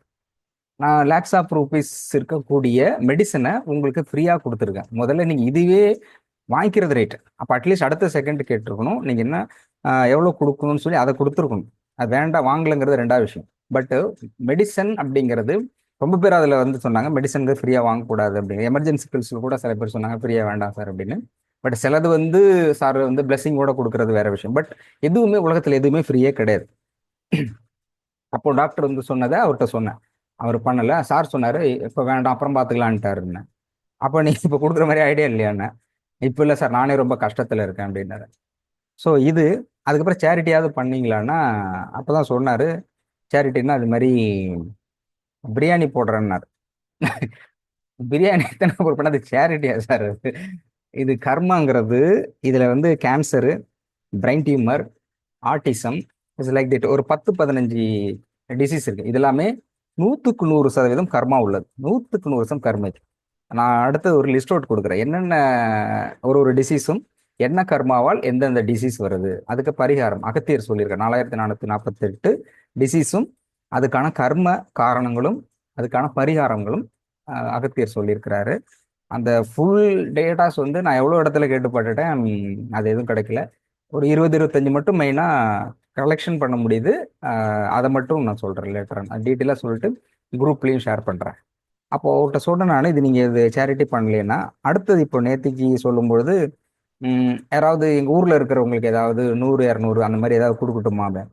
அவருக்கு அந்த இடத்துக்கே போக முடியல. சேரிட்டி அப்படின்னு உயிரை காப்பாத்துற இடத்துல இருக்கிற அந்த மெடிசனுக்கு எவ்வளோ காஸ்ட் கொடுப்பீங்க அப்படின்னா, கிடைச்சிருச்சு அப்படிங்கிறதுனால அது வந்து அவ்வளோ எளிதாக எடுத்துக்கொள்ளக்கூடாது. கிடைச்சிருச்சு அவருக்கு மெடிசன்ஸ், ஓகே. அடுத்தது வந்து இன்னொன்று என்ன சொன்னாருன்னா, அவர் சொன்னதுல எனக்கு ரொம்ப காமெடியாக இருந்ததுன்னா, சார் டெய்லி லிஸ்ட் அவுட் போட்டுக்கிறேன் சார், நீங்கள் சொன்னதை கரெக்டாக டைம்லாம் போட்டு போட்டு டைம் டூரேஷன்லாம் போட்டு போட்டு மெடிசன் சாப்பிட்டுட்டு இருக்கேன் அப்படின்னாரு. அப்போ தான் டாக்டர் சொன்னார், நாம் சொல்லுவதை இந்த 18 இறைக்கட்டைகளையே யார் ஃபாலோ பண்ணிருங்களோ இதுக்கு மெடிசனே தேவையில்லை. ஹெல்த் இஷ்யூவாக இருந்தால் மெடிசனும் தேவையில்லை. ஃபினான்ஷியல் இஷ்யூ தான் எந்த இதுவாக இருந்தாலும் இதை கரெக்டாக ஃபாலோ பண்ணி, சப்போஸ் சிலர் கேட்கும்பொழுது கூட இதை நம்ம இதில் என்ன பண்ணிட்டு இருக்கோம், ஆனால் 100% பண்ண முடியாது யாரும் சரி, அவ்வளோ ஃபாலோ பண்ண முடியாது. மேக்ஸிமம் இது என்ன பண்ண முடியும் அப்படின்னு பார்த்தீங்கன்னா, அதில் என்னென்னலாம் செஞ்சு ஃபாலோஅப்பில் இருந்தாலே போதும். இது கொடுக்க ஆரம்பிச்சிருக்கும் அந்த தாட் இருந்தாலே போதும். மன்னிப்பு கேட்கறது, மன்னிப்பு கொடுக்கறது, சேரிட்டி பண்ணுறது, அந்த மாதிரியான கேரக்டர் தான் இருக்கும். அதில் நீங்கள் என்ட்ரியாக இருந்தாலே போதும். என்ட்ரி தான் ஆட்டோமேட்டிக்காக ட்ரெயின்னாக்க என்ஜின் இருக்கு இல்லையா, என்ஜின் இருக்குன்னா அடுத்து ஆட்டோமேட்டிக்காக போக ஆரம்பிச்சும் போது இந்த எண்ணங்கள் வந்து மேலோட்டமாக இருந்ததுன்னா ஆட்டோமேட்டிக்காக போயிடும். ஆனால் 100% பர்ஃபெக்டாக நமக்கே இல்லாத போது நீங்கள் 100% கொடுக்க முடியாது. இருக்கிறதுல கொஞ்சம், உள்ளதுல நல்லது அப்படிங்கிற மாதிரி கொஞ்சம் கொடுக்கலாம். அப்படி செய்கின்ற பொழுது நிச்சயமாக பலனை அனுபவிக்க முடியும். இப்படி நிறைய விஷயங்கள் ஹெல்த் ரிலேட்டடாகவும் ஃபினான்ஷியல்ஸும் நிறைய சொல்லியிருக்கிறாரு. அப்போ இதெல்லாம் தாண்டி ஒருத்தருக்கு என்ன நினைக்கிறாங்களோ, என்ன வேணுங்கிறாங்களோ அது பர்ஃபெக்டாக நடக்கணும் அப்படின்னா, இது டாக்டர் சொன்னார், நான் இருக்கணும் சொல்லணும் அப்படிங்கிற அவசியமே இல்லை. பட் இது மட்டும் ஃபாலோ பண்ணாலே போதும், முழுமையாக பலன் கிடைக்கும். அப்படி இல்லைங்கிறது நம்ம கைடன்ஸ் கொடுக்குறோம். கைடன்ஸ் கொடுக்கும்போது டெஃபினட்டாக கிடைக்கும் அப்படின்னு சொல்லியிருக்காங்க. அதே மாதிரி சிலர் படிக்க வைக்கிறது இருக்கு இல்லையா, படிக்க வைக்கிறதுக்கும் போது இந்த +2 முடிச்சுட்டு சேர்க்கறது இருக்கு. ரொம்ப பேர் அவங்களுடைய தாட் ப்ரெஷரை அவங்களுடைய சன்னுக்கோ டாட்டருக்கோ ப்ரெஷரைஸ்ட் பண்ணுறாங்க. அப்படி வந்து அவர் சார் சொன்னார், பேசிக் வந்து நம்மகிட்ட ஆலோசனை கேட்கறது இல்லை, அதையும் தாண்டி ஒவ்வொருத்தரும் ஒவ்வொரு பர்பஸ்க்காக தான் இந்த பூமியில வந்திருக்காங்க. அப்போ அவர்களுடைய பர்பஸை அவர்கள் பூர்த்தி செய்யக்கூடிய விதமாக அவர்களுக்கு அந்த வேலையை வழங்க வேண்டியது பெற்றோர்களுடைய கடமை. அதை விட்டுட்டு இவர் இப்படி தானே பிறக்கிற எல்லாருமே டாக்டர்னா அப்புறம் பேஷண்ட் ஆச்சு மீன்ஸ் கம்பவுண்டர், அடுத்த வேலை இன்ஜினியரிங், கட்டட வேலை ஏகப்பட்ட இருக்குல்ல. அப்போ அது மற்றெல்லாம் யார் செய்யறது? அப்படி இல்லை. எல்லாருக்கும் இந்த டிவைன் வந்து பிளான் பண்ணுறது, யாராருக்கு என்ன வேலை அப்படிங்கிறது கர்மா தான் தீர்மானிக்குது. அப்போ பேசிக்கலி நம்ம வந்து டிசைட் பண்ணுறது அவருக்கு என்ன பொருந்துமோ அதை நம்ம இப்போ கர்மிக் எனர்ஜி ஹீலிங்கில் இருந்து சார்கிட்ட கேட்டுக்கலாம், இல்லைன்னா நம்ம மெடிடேஷன் இருந்து அந்த அளவுக்கு பண்ண முடியுமான்னு தெரியல. பேசிக்காக எதை ஃபாலோ பண்ணலான்னு கேட்டாக்க அது அந்த பையன்கிட்ட விட்டுறலாம், அனலைசிஸ் பண்ணிக்கலாம். பையத்தோட விருப்பத்தோடும் ஃபியூச்சரில் என்ன இருக்குன்னு கேட்டுட்டு பண்ணலாம். பட் டாக்டர் நம்மளோட கிளியராக சொல்லிவிடுவார். எனக்கு தெரிஞ்சு மேக்ஸிமம் எஜுகேஷனை பொறுத்த வரைக்கும் உடனே ஆன்சர் சொல்லிவிடுவார். ஆன்சர் சொல்லலைன்னா நீங்கள் வச்சுக்கலாம், அது வந்து சரியா இல்லை அப்படின்னு அர்த்தம். அப்போது கர்மா எனர்ஜி ஹீலிங்கை பொறுத்த வரைக்கும், இங்கே டாக்டரை பொறுத்த வரைக்கும் 100% முழுமையாக கொடுக்க முடியும். ஆனால் டிலே ஆகுது. அந்த டிலே அப்படிங்கிறது தான் வந்து நான் சார்கிட்ட சொல்லியிருந்தேன். அதான் இன்னைக்கு நிறைய பேர் குரூப்லேயும் போட்டிருந்தாங்க, இது மாதிரி லாங் டேர்ம் வெயிட்டிங் அப்படின்னு போட்டிருந்தாங்க. சார் சொன்ன இது மாதிரி குரூப்பில் போட்டிருக்காங்களே சார் அப்படின்னு. பரவாயில்ல, இது சொல்கிறாங்க, இது சித்தர்களுக்கும் தெரியும். பட் என்ன காரணங்கிறது நான் கேட்டிருக்கேன். ஆல்ரெடி தெரிஞ்ச விஷயம் தான், கர்மா கிளென்சிங் தான், பேட்டது கர்மா. அது இன்னும் இதை சரி பண்ணாமல் இதை கொடுத்தாலும் ஒர்க் அவுட் ஆகாது. ஆக்சுவலி ஏற்கனவே இந்த கேன்சர் பேஷண்ட் இருக்காங்க இல்லையா, கேன்சர் பேஷண்ட்டுக்கு மெடிசன் கொடுக்கும்போது அவர் உடனே கொடுக்கும்போது அப்போ சொன்னார், உங்ககிட்ட இருக்கக்கூடிய நெகட்டிவ் எனர்ஜி ஏதோ ஒரு விஷயம் உங்களுக்கு இல்லைன்னா இங்கே கொடுக்கறத விட ஏற்கனவே கொடுத்த மெடிசனை சரி பண்ணியிருக்கும். அப்போ ஒரு சரியான மருந்து ஒருத்தருக்கு சரியான கியூரபிள் குணப்படுத்துறதை நடத்தலை அப்படின்னாலே அப்போ அவங்க நெகட்டிவ் எனர்ஜி இருக்குன்னு அர்த்தம். அப்போ அந்த நெகட்டிவ் எனர்ஜி சரி பண்ணக்கூடிய வேலை தான் அங்கே சரி. அது சரி பண்ணிட்டு கொடுத்தாதான் ஃபினான்ஷியல் ஃபேக்டாக இருந்தாலும், ஹெல்த் இஷ்யூவாக இருந்தாலும், அல்லது ரிலேஷன்ஷிப்பாக இருந்தாலும், இது மூணுக்குமே ஒரு விஷயம் இயல்பாக நடக்கக்கூடிய விஷயம் நடக்கல அப்படின்னா அதற்கு அடிப்படை காரணம் அங்கே நெகட்டிவ் எனர்ஜி இருக்குன்னு அர்த்தம். நெகட்டிவ் எனர்ஜி இப்போ நெகட்டிவ் எனர்ஜியை சரி பண்ணால் ஆட்டோமேட்டிக்காக உங்களுக்கான பாசிட்டிவே கிடைக்கும். அதனால சார் பல தடவை சொல்லும்போது இல்லை உங்களுக்கு பாசிட்டிவாக நடக்கும் அப்படின்னு அவர் கான்ஃபிடண்டாக சொல்றது. ஏன்னா நெகட்டிவ் வந்து இங்கே வந்து கிளென்சிங் ஆகப்படுகிறது. நெகட்டிவ் கிளென்சிங் ஆக உங்களுக்கு பாசிட்டிவ் ஆட்டோமேட்டிக்காக வர ஆரம்பிச்சிடும். இப்போ நெகட்டிவ் கிளென்சிங் பண்ணும்பொழுது பாசிட்டிவ் போக ஆரம்பிச்சிடும். அப்போது இந்த முறையை மிகச் சரியாகவும் மிக ஆழமாகவும் புரிந்து இதில் செயல்படுவதுங்கிறது ரொம்ப ரொம்ப முக்கியமானதாக இருக்குது. அப்புறம் சிலர் வந்து உடனடியாக அப்பாயின்மெண்ட்டுங்கிறதும் அது எதிர்பார்ப்பு தான். ஏன்னா இது வரைக்கும் எல்லாருமே என்ன உள்பட எல்லாரையும் போனோம்னா ஒரு டாக்டர்னா போனோம், அடுத்த செகண்டரி ட்ரீட்மெண்ட் அவ்வளவுதான். அடுத்தது ஒரு வாரத்துக்குள்ள ட்ரீட்மெண்ட் ப்ராசஸ் எங்கேயுமே நடக்கும். பட் இங்க அது மாதிரி இல்லை. அப்பதான் டாக்டர் சொன்னாரு, இங்க அது மாதிரி இல்லைங்கிறதுக்கான காரணம் கர்மா. கர்மா தான் அடிப்படை காரணம். கர்மாவை சரி செய்தால் மட்டும்தான் இங்க சரி செய்ய முடியும். எதுவா இருந்தாலும், எந்த பிரச்சனையாக இருந்தாலும் அது சரி செய்ய முடியும். அப்புறம் நான் தான் கேட்டேன், இங்க தானே சார் கர்மா வந்து நீங்க சரி செய்றீங்க, இதை தாண்டி உலகத்துல நிறைய இடத்துல இருக்கு, நிறைய ஹாஸ்பிட்டல் இருக்கு, நிறைய ட்ரீட்மெண்ட் மெத்தடும் இருக்குது.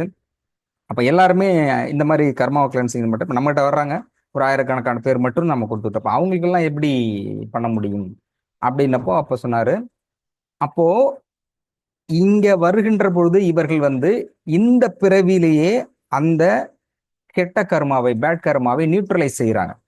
இந்த பிறவிலேயே அதை ஃபர்ஸ்ட் அதை நியூட்ரல் செய்றாங்க. அப்போ அது இருக்குன்னா ட்ரீட்மெண்ட் இருக்கலாம், மேபி குணமாகலாம், ஆகாமல் இருக்கலாம், அது வேற விஷயம். பட் ஒருவேளை அந்த இது பாஸ் ஆனாலும் அடுத்து வந்து இதை விட சிவிருக்கும். ஒரு பிரச்சனை நமக்கு வருது, டிசீஸாக இருந்தாலும் அல்லது ஹெல்த் இஷ்யூவா இருந்தாலும் ஒரு பிரச்சனை நம்ம வருதுன்னா எப்பாடுபட்டாவது இந்த பிறவிலேயே அதை சரி செய்யணும். இப்போ ரொம்ப கஷ்டமா இருக்குன்னா எப்படியாவது நியூட்ரலைஸ் பண்ணி அதுல இருந்து மீண்டு வந்து சர்வை பண்ணி சக்சஸா வந்துடணும். இதுல இருந்து ரூட் காஸ் போயிட்டு சிலர் வந்து அதை விட்டுட்டு சம்படி ட்ரைங் டு சூசைட் அந்த மாதிரி பண்றது, அதை விட்டுட்டு வேற எங்கேயாவது போறது, அந்த மாதிரிலாம் பண்ணா அது தொடரும். அப்போ மற்ற இடத்துல இருக்கும் பொழுது அப்பதான் சொன்னாரு, அந்த கேன்சர் பேஷண்ட் இருக்கார் இல்லையா, பேஷண்ட் பேசும்போது திரும்ப கீமோ போயிட்டு இருக்காங்க. அப்போ சார் சொன்னாரு, நாம கொடுத்தோம், ஃப்ரீயா கொடுத்துட்டோம். ஆனால் இதே கீமோ கொடுக்கும் பொழுது எந்த ஹாஸ்பிட்டல்லையாவது ஃப்ரீயா கீமோ கொடுப்பாங்களா? கீமோ கொடுக்கவே மாட்டாங்க.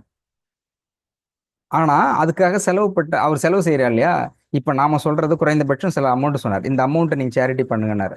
இந்த அமௌண்ட் அவர் சேரிட்டி பண்ணி இருந்தால் அவர் சொன்னார் அதிகபட்சம் 90 டேஸ்ல ரெக்கவர் ஆகும், 90 நாட்களில் ரெக்கவர் ஆகக்கூடிய இந்த 4th ஸ்டேஜ் கிராஸ் ஆன ஒரு பேஷண்ட் 90 நாட்கள்ல அவருக்கு பர்ஃபெக்டா ரிசல்ட் வந்துடும். 90 நாட்கள்ல. ஆனா அவர் வந்து ட்ரீட்மெண்ட்ல சொன்னதை ஃபாலோ பண்ணலன்னா சேரிட்டி இது மற்ற விஷயங்கள் பண்ணல. அவரு மெடிசன் மட்டும் கரெக்டா எடுத்துக்கிறார், அவ்வளவுதான். அப்போ சொல்வதுங்கிறத அந்த 18 இறை சட்டங்கள் இருக்கு இல்லையா, அவர் சொன்னாரு, என்னால தெரியுது டாக்டரை யோசிச்சுலாம் பண்றதுல மெடிடேஷன் இருக்கும்பொழுது சொல்லுவார், இது வந்து வந்திருக்கு, இப்படி செய்யணும் அப்படிங்கிற விஷயத்த சொல்லுவார்.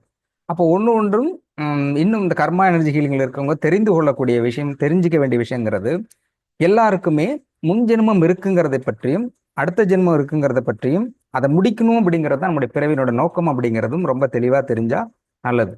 அப்போ என்னை பற்றி நான் சொல்லும்போது நான் சொன்னேன், இப்போ இவ்வளோ அடி வாங்கிட்டு எப்படி அப்படின்னா இவ்வளவு பதில் சொல்றது கஷ்டம். ஏன் அப்படின்னா போன வாரம் ஒரு லேடி வந்தாங்க, வந்துட்டு ஃபர்ஸ்ட் உட்காந்து போது சொன்னாங்க, சார் இவரை லக்கி பர்சன். எப்படி சொல்றீங்க என்ன, இந்த இந்த இடத்துல டிவைன்ல ஒர்க் பண்றதுலாம் ரொம்ப கொடுத்து வச்சிருக்கோம். அப்படியா, ரைட்டு. இது அப்படி சொன்ன, இங்க ஏதாவது ஒரு ஒர்க் இருந்தா நானே பண்ணுவேன் சார். நான் ஒர்க் எல்லாம் இருக்குமா, நீ பண்ணலாம் அப்படின்னு. சரி, ஓகே. 10:30 வந்தாங்க. சரின்ட்டு ஃபோன் வர ஆரம்பிச்சு, பேசிக்கிட்டே இருந்தேன். 12 1 மணி வரைக்கும் போகணும். நான் 1 மணிக்கு இருந்தேன், சார் என்ன சார் இப்படி வாய் வலிக்காம ஒருத்தர் பேசிக்கிட்டு இருக்காங்க, எவ்வளவு நேரம் பேசிக்கிட்டு இருக்கிறாங்க, இது எப்படி முதல்ல கேட்டுக்கிட்டு இருக்கீங்க அப்படின்னா, இங்க என்ன அப்படிதாம்மா கேட்டணும், பொறுமையா. நம்மளால இந்த வேலையெல்லாம் பார்க்க முடியாது சார், 2 வார்த்தை சொல்லலாம், இந்த பேர் உனக்கு ட்ரீட்மெண்ட் இத்தனாம் தேதி கொடுக்குறோம், உனக்கு வந்து சரியான பாரு, இல்லைன்னா வேற எங்கேயாவது போ, அவ்வளவுதான். அதிகபட்சம் ஒரு 5 கால் 10 கால் தான் சார் என்னால பேச முடியும், இவ்வளவு காலம் நம்மளால பேச முடியாது. மேடம் டிவைன் ஒர்க் நீங்க தான் சொல்லுங்க, சாப்பிட்டு எல்லாமே நான் சொல்லிட்டேன், புதுசா அப்பாயின்மெண்ட் போடலாம்னா நீங்க வந்துருங்க. ஐயோ தயவு செஞ்சு எனக்கு சொல்லிடாதீங்க சார் கிட்ட சொல்லிடாதீங்க, இது சரிப்பட்டு வராது போல் இருக்கு, இவ்வளவு பிரச்சனை இருக்குது, இவ்வளவு பிரச்சனை வச்சுக்கிட்டு எப்படி வந்து ஹவ் கேன் வி ஹேண்டில். ஒருத்தவங்க சொன்னா நீங்க ஒரே வார்த்தையில சொல்லி முடிக்க மாட்டேங்கிறீங்க. ஏன்னா நான் ஒரே வார்த்தை சொல்லலான்னு தான் ட்ரை பண்றேன். ஒருத்தர் பேச ஆரம்பிச்சா முற்றுப்புள்ளி வைப்பாங்கல்ல, சார் இது மாதிரி வீட்டுல பிரச்சனையா இருக்குன்னு சொன்னதுக்கு அப்புறம் நம்ம அடுத்தது ஆரம்பிக்கலாம்.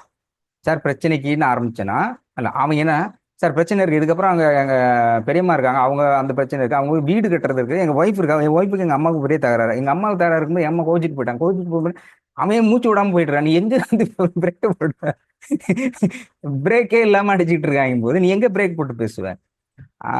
பட் குறைந்தபட்சம் நம்ம வந்து அவர்களுக்கு சொல்யூஷன் சொல்றதை தாண்டி அவர்களுக்கு அந்த கேட்கக்கூடிய இடத்துல, எல்லாருமே நம்ம பல தடவை சொல்லும்போது ஒருவர் சொல்லுகின்ற பொழுது அதை கேட்கக்கூடிய இடத்துல இருக்கிறதுங்கிறது மிகப்பெரிய ஆறுதல், மிகப்பெரிய ஆறுதல். இப்போ இருக்கிறதுல பெரிய மைனஸ் பாயிண்ட் உறவுகளில் இருக்கிறதும் சரி. நம்மள அதிகமாக அவர்கள் வந்து செல்போன்ல நேரத்தை செலவிடுகிறார்கள், டிவியில நேரத்தோட செலவிடுகிறார்கள். அதிகபட்சம் ஃப்ரெண்ட்ஸுக்கு கூட செலவிடுறதில்ல, குறைந்தபட்சம் ஃப்ரெண்ட்ஸு கிட்ட செலவிடுறாங்க.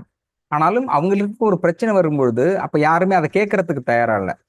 அப்போ அந்த பிரச்சனையை சொல்லக்கூடிய இடத்திலும் கேட்கக்கூடிய இடத்துல அதுவே பாதி வந்து ரிலாக்ஸ் ஆயிடுவாங்க.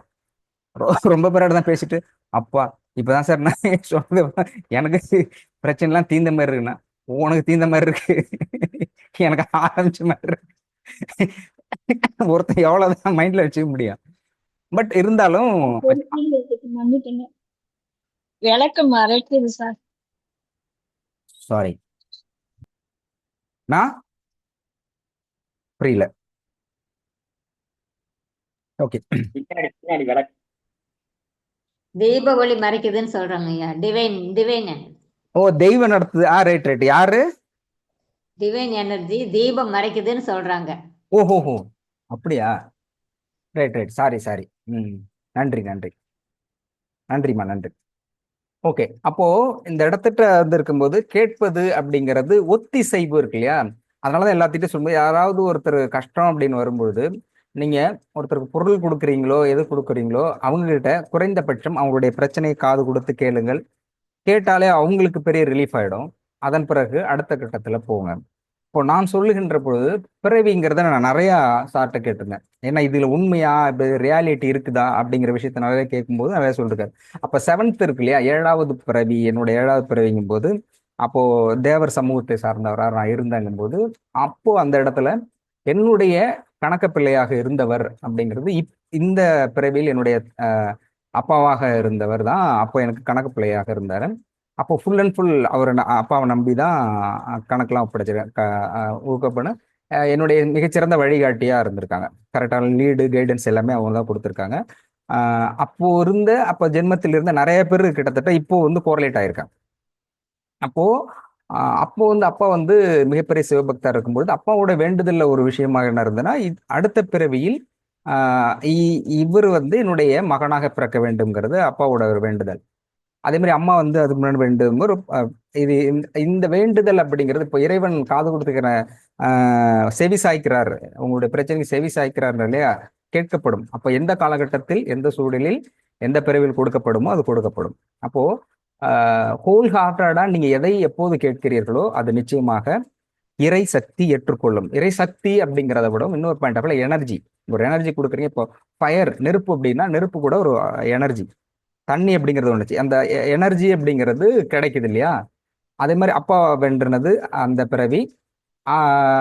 அப்போ இந்த இடத்துட்ட வரும்பொழுது இந்த பிறவியில் வரும்போது அவருக்கான பணியை நான் திரும்ப செய்கிறேன். அவருக்கு கொடுத்த அது மாதிரி அவர் என்ன செஞ்சாரோ அது.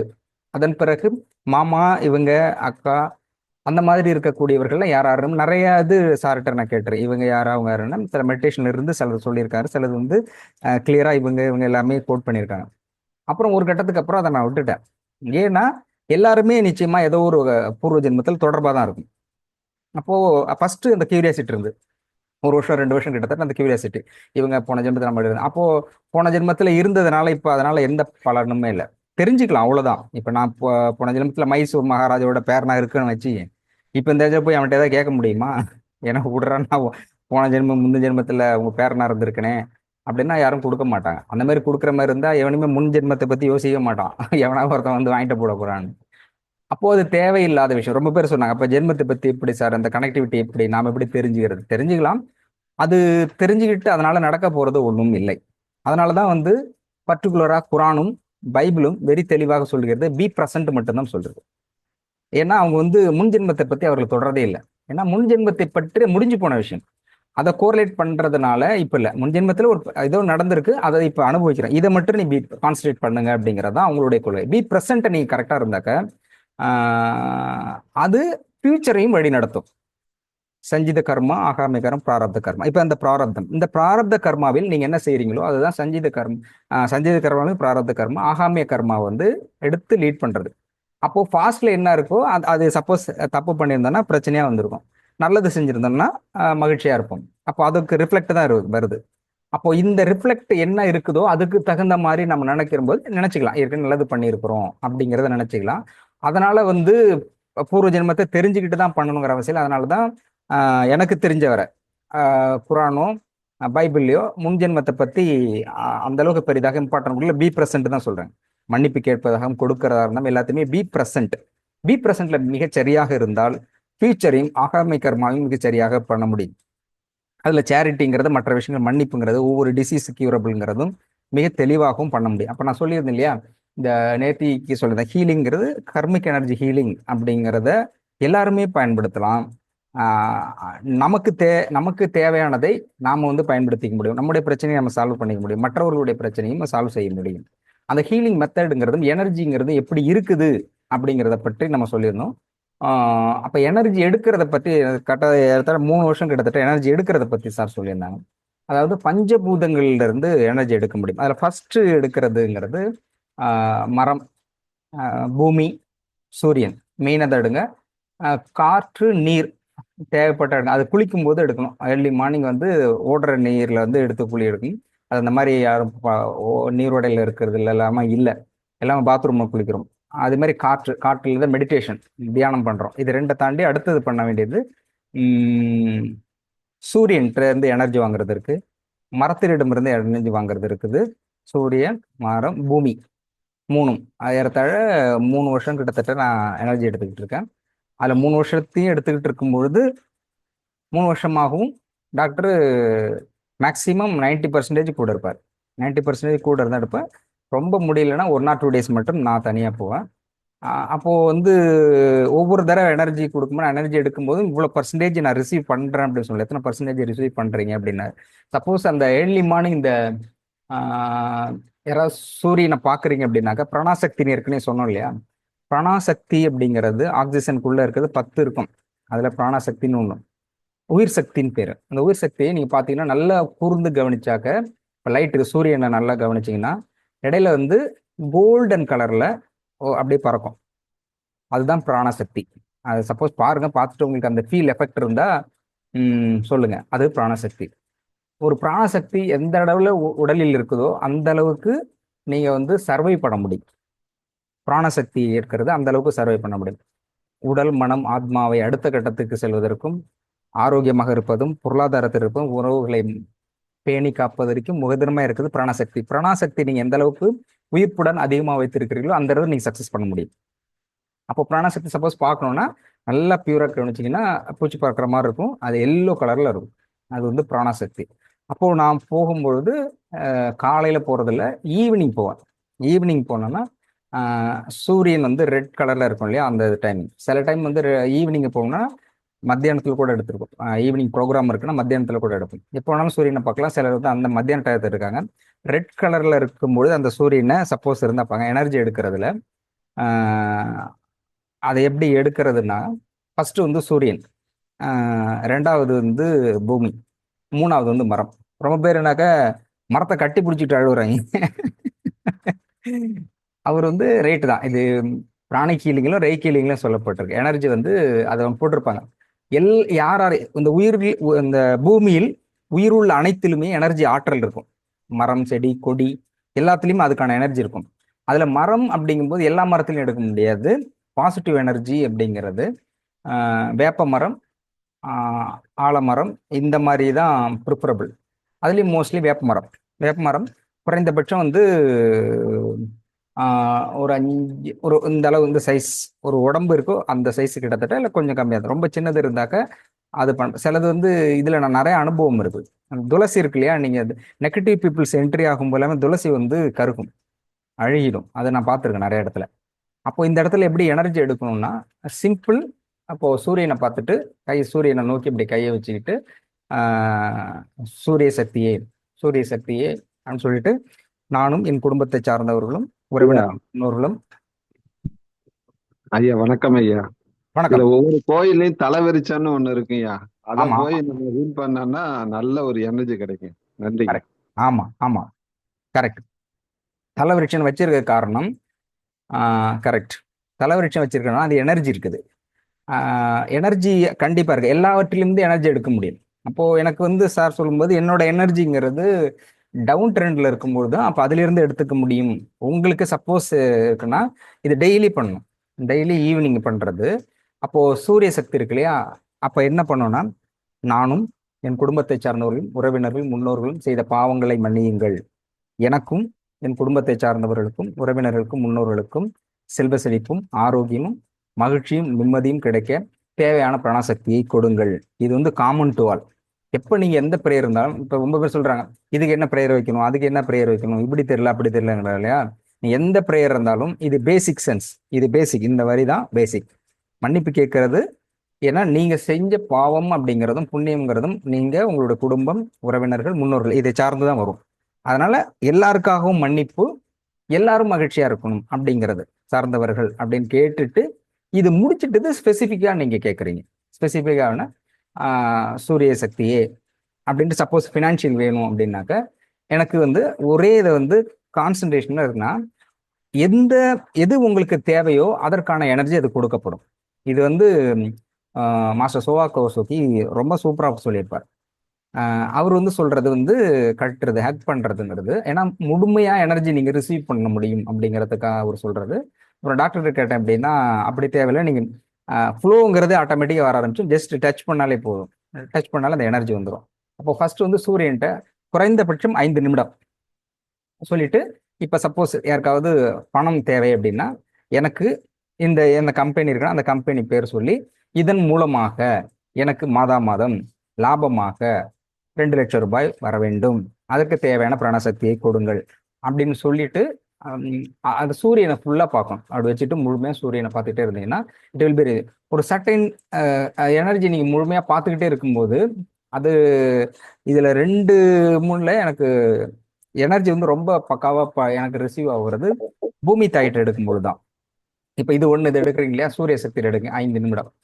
அடுத்த 5 நிமிடம் வந்து பூமி தாயே அப்படின்ட்டு, நானும் என் குடும்பத்தை சார்ந்தவரும் உறவினரும் முன்னோர்களும் செய்த பாவங்கள் அனைத்தையும் மன்னியுங்கள். எனக்கும் என் குடும்பத்தை சார்ந்தவரும் உறவினர்களுக்கும் முன்னோர்களுக்கும் செல்வ செழிப்பும் ஆரோக்கியம் நிம்மதியும் கிடைக்க தேவையான பிராணசக்தியை கொடுங்கள் அப்படின்னு சொல்லிட்டு எனக்கு மாதம் 2 லட்சம் ரூபாய் லாபமாக கிடைக்க, இதனுடைய கம்பெனி மூலமா லாபம் கிடைக்க தேவையான பிராணசக்தி, பிராணசக்தி எந்த அளவுக்கு ஒருத்தர் உடம்புல இருக்கோ, உயிர் சக்தி எந்த அளவுக்கு இருக்கோ அதை பாசிட்டிவ் பண்ண முடியும்.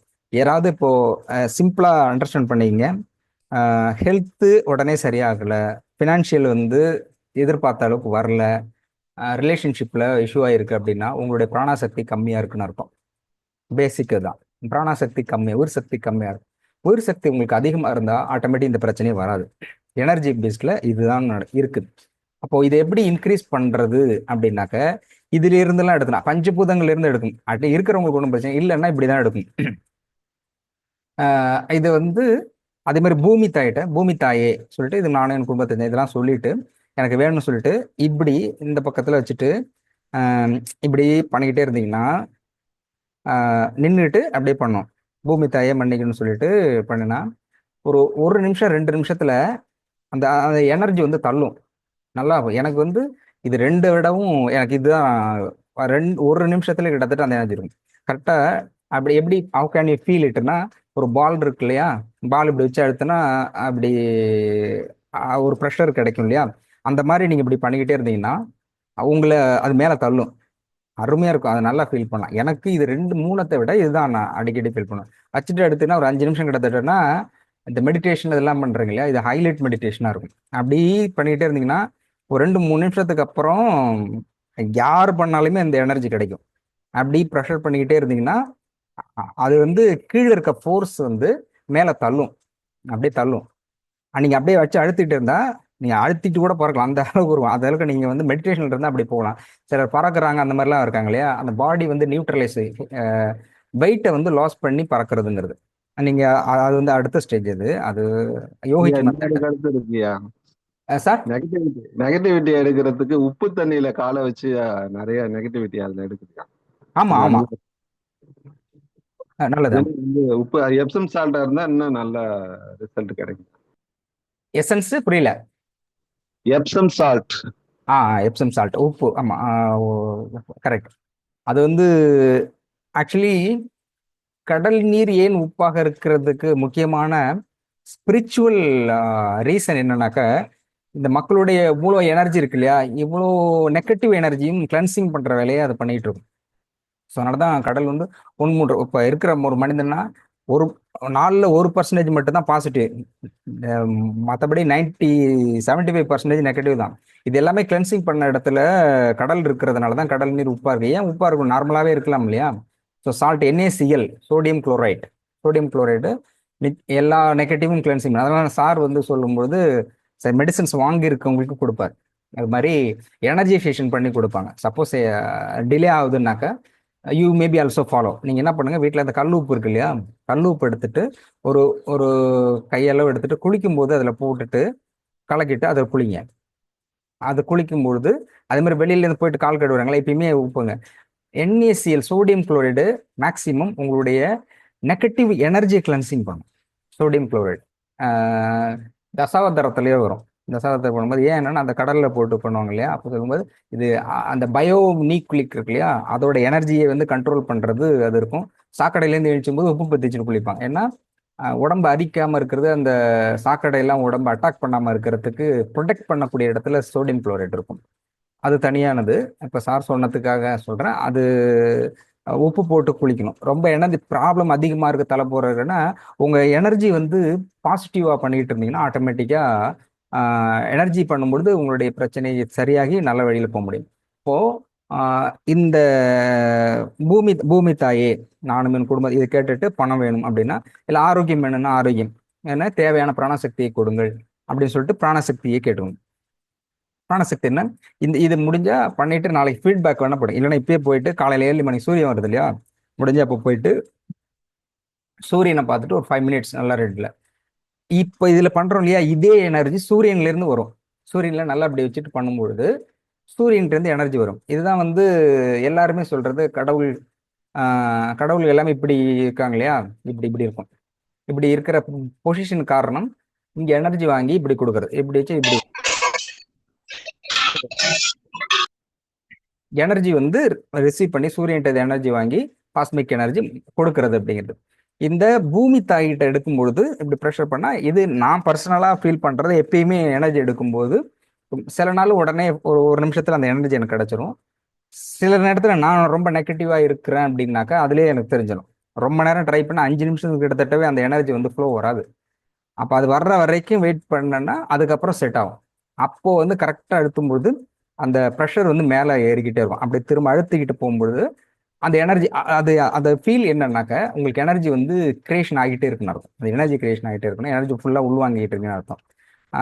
இது வந்து ரெண்டாவது. அடுத்து வந்து மரத்திட்ட சொல்லுங்க, பச்சை மரமே அப்படின்னு சொல்லிட்டு, அது பூமி தாயே, சூரிய பகவானே, இது பச்சை மரமே அப்படின்னு சொல்லிட்டு நானும் என் குடும்பத்தை சேர்ந்தோம் அந்த இது சொல்லிட்டு எது தேவையோ அதை கேட்டுட்டு நீங்கள் சப்போஸ் எழுதி கூட வச்சுக்கிட்டு நீங்கள் ப்ரேயர் பண்ணுங்க.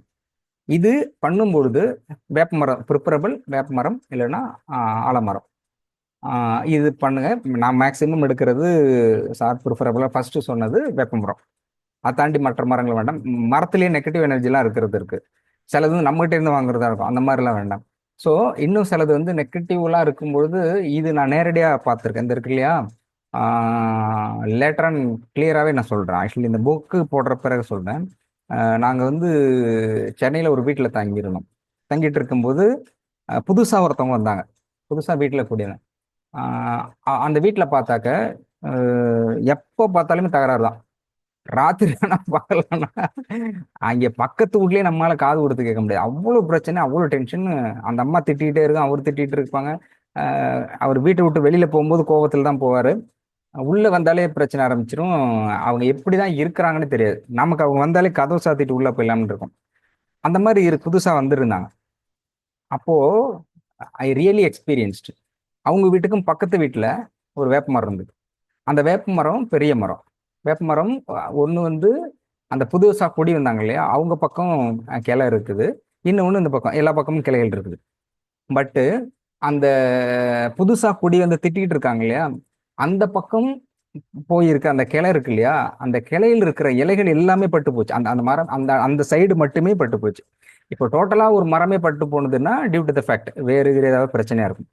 ஆனால் பர்டிகுலராக அவங்க பக்கம் இருக்கு இல்லையா, அந்த கிளைகளும் அங்கே இருக்கிற இலைகளுமே அந்த இது மட்டுமே பட்டு போய், இது ஸ்ட்ரைட்டாக இருக்கிறது, இந்த பக்கம் இருக்கிறது எல்லாமே பக்காவாக இருக்குது, நல்ல பசுமையாக இருக்குது. ஆனால் அவங்க பக்கம் இருக்கு இல்லையா, அந்த பக்கம் இருக்கிறது அப்படியே அப்படியே கருகிரு காஞ்சி போய் அந்த அந்த பக்கம் போற கிளை மட்டும் காஞ்சி நிக்குது. Really shocked. அப்போ நம்முடைய தாட்டு, நம்முடைய எனர்ஜி எந்த அளவுக்கு நெகட்டிவ் எனர்ஜி இருந்தா ஒரு மரமே காலியாகுதுன்னா அந்த அம்மா என்ன பாடுபடுத்திருக்கான். அவரு இல்லைன்னா அவர் husband, whatever it maybe, யார் மேல இருக்குன்னு தெரியல. அதனால நம்ம திரும்ப திரும்ப சொல்றது, தமிழ்ல சொல்லு, ஒரு சொல் வெல்லும் ஒரு சொல் கொல்லும் இல்லையா. பயன்படுத்துகிற வார்த்தைகள் இருக்குல்லையா, நமக்கு எவ்வளவுதான் பிரச்சனைகள் இருந்தாலும் கூட வெளிக்காட்டக்கூடிய விஷயங்கள் இருக்குல்லையா, அந்த எனர்ஜி வந்து அப்பதான் பார்த்தா ஒரு மரம், பெரிய மரம், வேப்ப மரமே பட்டு போற அளவுக்கு இருந்தா அப்ப எனர்ஜி வந்து எந்த அளவுக்கு பயங்கரமா ரியாக்ட் பண்ணுதுன்னு. அதே மாதிரி இந்த துளசி இருக்கு இல்லையா, துளசி நம்ம பால்கனியில இருக்கும்போது, இந்த மென்சஸ் பீரியட்ல இருக்கும்போதெல்லாம் துளசியில எடுக்கிறாங்க படுறாங்கன்னா அது அழுகிருக்கு, அது பார்த்துருக்கேன். சில பேர் நெகட்டிவ் பீப்புள் வந்தாலே இருக்கு. அது டாக்டர்கிட்ட சொல்லும்போது வேற இன்னொரு வீட்டில் இருந்தாங்க, அவங்க போகும்போது கருகி அப்புறம் சொன்னா இந்த மாதிரி இருக்கு. ஆக அது சென்சிபிள் இருக்கக்கூடாது, துளசி வந்து கருகும். இது இந்த நாம் பார்த்ததுல அதிசயம். துளசிங்கிறது ஒரு செடின்னு வச்சுக்கோங்க, அது பண்ணலாம். பட் ஒரு மரமே கருகுது, மரமே காயுது அப்படின்னாக்க அப்போ அந்த எனர்ஜியை விட நம்முடைய நெகட்டிவ் எனர்ஜி எந்த அளவுக்கு ஒர்க் ஆகுது அப்படிங்கிறத பார்க்க முடியாது. அப்போ ஆற்றல், every thing is based on the energy. இந்த உலகம் முழுவதும் ஆற்றலால் நிரம்பி இருக்கிறது. ஒரு வகை ஆற்றல், மற்ற வகை. அப்போ வந்து ஒரே வகை ஆற்றல் தான் மனிதனாகவும் ஆணாகவும் பெண்ணாகவும் ஆடு மாடு கோடி எனர்ஜி தான் எல்லாமே மாறி இருக்கு. அப்போ உங்களுடைய ஒரு இஷ்யூக்கு காரணமாக இருக்கிறதும் அந்த எனர்ஜி நீங்க சரியா பேலன்ஸ் பண்ணாதது தான் காரணம். அந்த எனர்ஜி எடுக்கக்கூடிய முறை இது. அப்புறம் மரத்துல வந்து கையை வச்சுக்கிட்டு இந்த தாட், அந்த அட்லீஸ்ட் அந்த 5 நிமிடம் நீங்க எடுக்கிறீங்களா எனர்ஜி, அந்த 5 நிமிடமாவது அதை தவிர வேற எதையுமே நினைக்கக்கூடாது. அந்த நீங்க ஃபோக்கஸ் ஃபார் தட். அதுவும் சில டாக்டர் என்ன சொன்னோம், கிடைச்சிருச்சுன்னு முடிக்கும்பொழுது, இப்போ ப்ரேயர்ல முடிக்கிறோம் இல்லையா, முடிச்ச பிறகு கடைசி முடிக்க எண்டில் இருக்கும்போது எனக்கு இந்த பணம் கிடைத்ததுக்கு நன்றின்னு சொல்லணும். அப்படிதான் சொல்லணும். இந்த பணம் எனக்கு கிடைச்சிருச்சு, பணம் கிடைச்சதுக்கு நன்றி அப்படின்னு சொல்லிட்டு தான், நன்றி சொல்லிட்டு தான் எடுக்கணும். இது குறைந்தபட்சம் 48 நாள். இது நான் ரியலைஸ் பண்ணியிருக்கேன். ரியலைஸ் பண்ணிட்டு எப்போன்னா, நான் சொன்னேன்னு ஏற்கனவே, எனக்கு வந்து ஒரு கம்யூனிகேஷன்ஸ்ல பணம் கேட்டேன். இப்போ அந்த இதுல 48 நாள் பண்ணும்பொழுது அப்போ சொன்னார், இதில் வந்தால் கண்டிப்பாக இது நடக்கும். ஒரு நிறைய கேட்டகரி சொன்னார், எப்படி எப்படி எனர்ஜி எடுக்கிறது, எப்படி வந்து ட்ராவல் ஆகுது, இது எப்படி கன்வெர்ட் ஆகும் அப்படிங்கிறது. அப்போ அந்த இதை எடுக்கும்பொழுது இது கண்டிப்பா எனர்ஜி, உள்ளுக்குள்ள ஆற்றலை ஏற்றுக்கொள்ளக்கூடியது. நம்ம இந்து மதம் சார்ந்த விஷயங்கள் எல்லாமே எப்படி சொல்லியிருக்காங்கன்னா, அனைத்தும் எல்லா மதங்களுமே சரி, இந்த மதங்கள் எல்லா மதமும் சரி, ஒரு எனர்ஜி பேஸ்ல தான் இருக்கும். எனவே ஒவ்வொரு விதமா சொல்லப்பட்டிருக்குது. அப்போ கோயிலில் சார் சொன்ன மாதிரி தலைவிருஷமா இருக்கட்டும், போனோம் கோயிலுக்கு போகும்போது குளிச்சுட்டு போகணும், வந்த உடனே நல்ல விஷயங்களை பேசுறது அப்படிங்கிறதெல்லாம் இருக்கு இல்லையா, இது எல்லாமே ஒரு வகை எனர்ஜி. எல்லாமே எனர்ஜி தான். வார்த்தைகள்னு மெயின் வந்து வார்த்தைகள் எனர்ஜி. அந்த பி பாசிட்டிவ் தான். எந்த சூழல்லையுமே நெகட்டிவ் எனர்ஜி வரவே கூடாது. அப்புறம் தான் அப்போ சிலர் இது சொல்லும்போது எனக்கு வரல, மெடிசன் வரல, கிறிஸ்டல் வரல அப்படிங்க கூட நான் சொன்னது என்னன்னா, அப்படி சொல்லாதீங்க. எனக்கு வரல அப்படிங்கிறத விடவும் எனக்கு வந்தால் நல்லா இருக்கும், மெடிசன் சீக்கிரம் வந்தால் நல்லா இருக்கும், இதுதான் பாசிட்டிவ். எனக்கு வரல அப்படிங்கிறத விட சீக்கிரம் கிடைச்சா நல்லா இருக்கும். சின்ன சின்ன வார்த்தைகள்லையும் பயன்பாட்டு முறையில் ஒன்று ஒன்றா பயன்படுத்திக்கிட்டே இருக்கும்பொழுது எவ்ரி திங் இஸ் பாசிட்டிவ் உங்களுக்கே ரியலைஸ் பண்ண முடியும். பாசிட்டிவ்ங்கிறது வார்த்தை எப்படி பயன்படுத்த வேண்டும் அப்படின்னாக்க இந்த மாதிரி விஷயங்களை பயன்படுத்தலாம். அப்போ இது அது மாதிரி வாட்டர்லையும் எடுக்கலாம். குளிக்கும்போது சொன்னாங்க வாட்டரில் எனர்ஜி எடுக்கிறது, குளிக்கும்பொழுது அந்த வாட்டரில் எனர்ஜி எடுக்க முடியும். அடுத்தது நீர்நிலை, மற்றது காற்றில் வந்து மெடிடேஷனில் இருக்கும்போது எடுக்கலாம். மெடிடேஷன் மூலமாக காற்றில் எடுக்கலாம். இந்த சப்போஸ் இது எல்லாருமே எடுக்கலாம். எல்லாருக்குமே எனர்ஜிங்கிறது தேவை. ஆரோக்கியம், எல்லா சார்ந்த விஷயங்களுக்கு எனர்ஜி, ஆற்றல். எந்த அளவுக்கு நீங்கள் எனர்ஜியோடு இருக்கீங்களோ அந்த அளவுக்கு சக்சஸ்ஃபுல் பீப்புளாக இருப்பீங்க. அப்போ இதை நீங்க ஃபாலோ பண்ணா நன்றாக இருக்கும் என்று நான் கருதுகிறேன். சரி, இன்றைக்கு இந்த வகுப்பை 1 மணி நேரத்தில் இதோட நிறைவு செய்யலாம் அப்படின்னு நினைக்கிறேன்.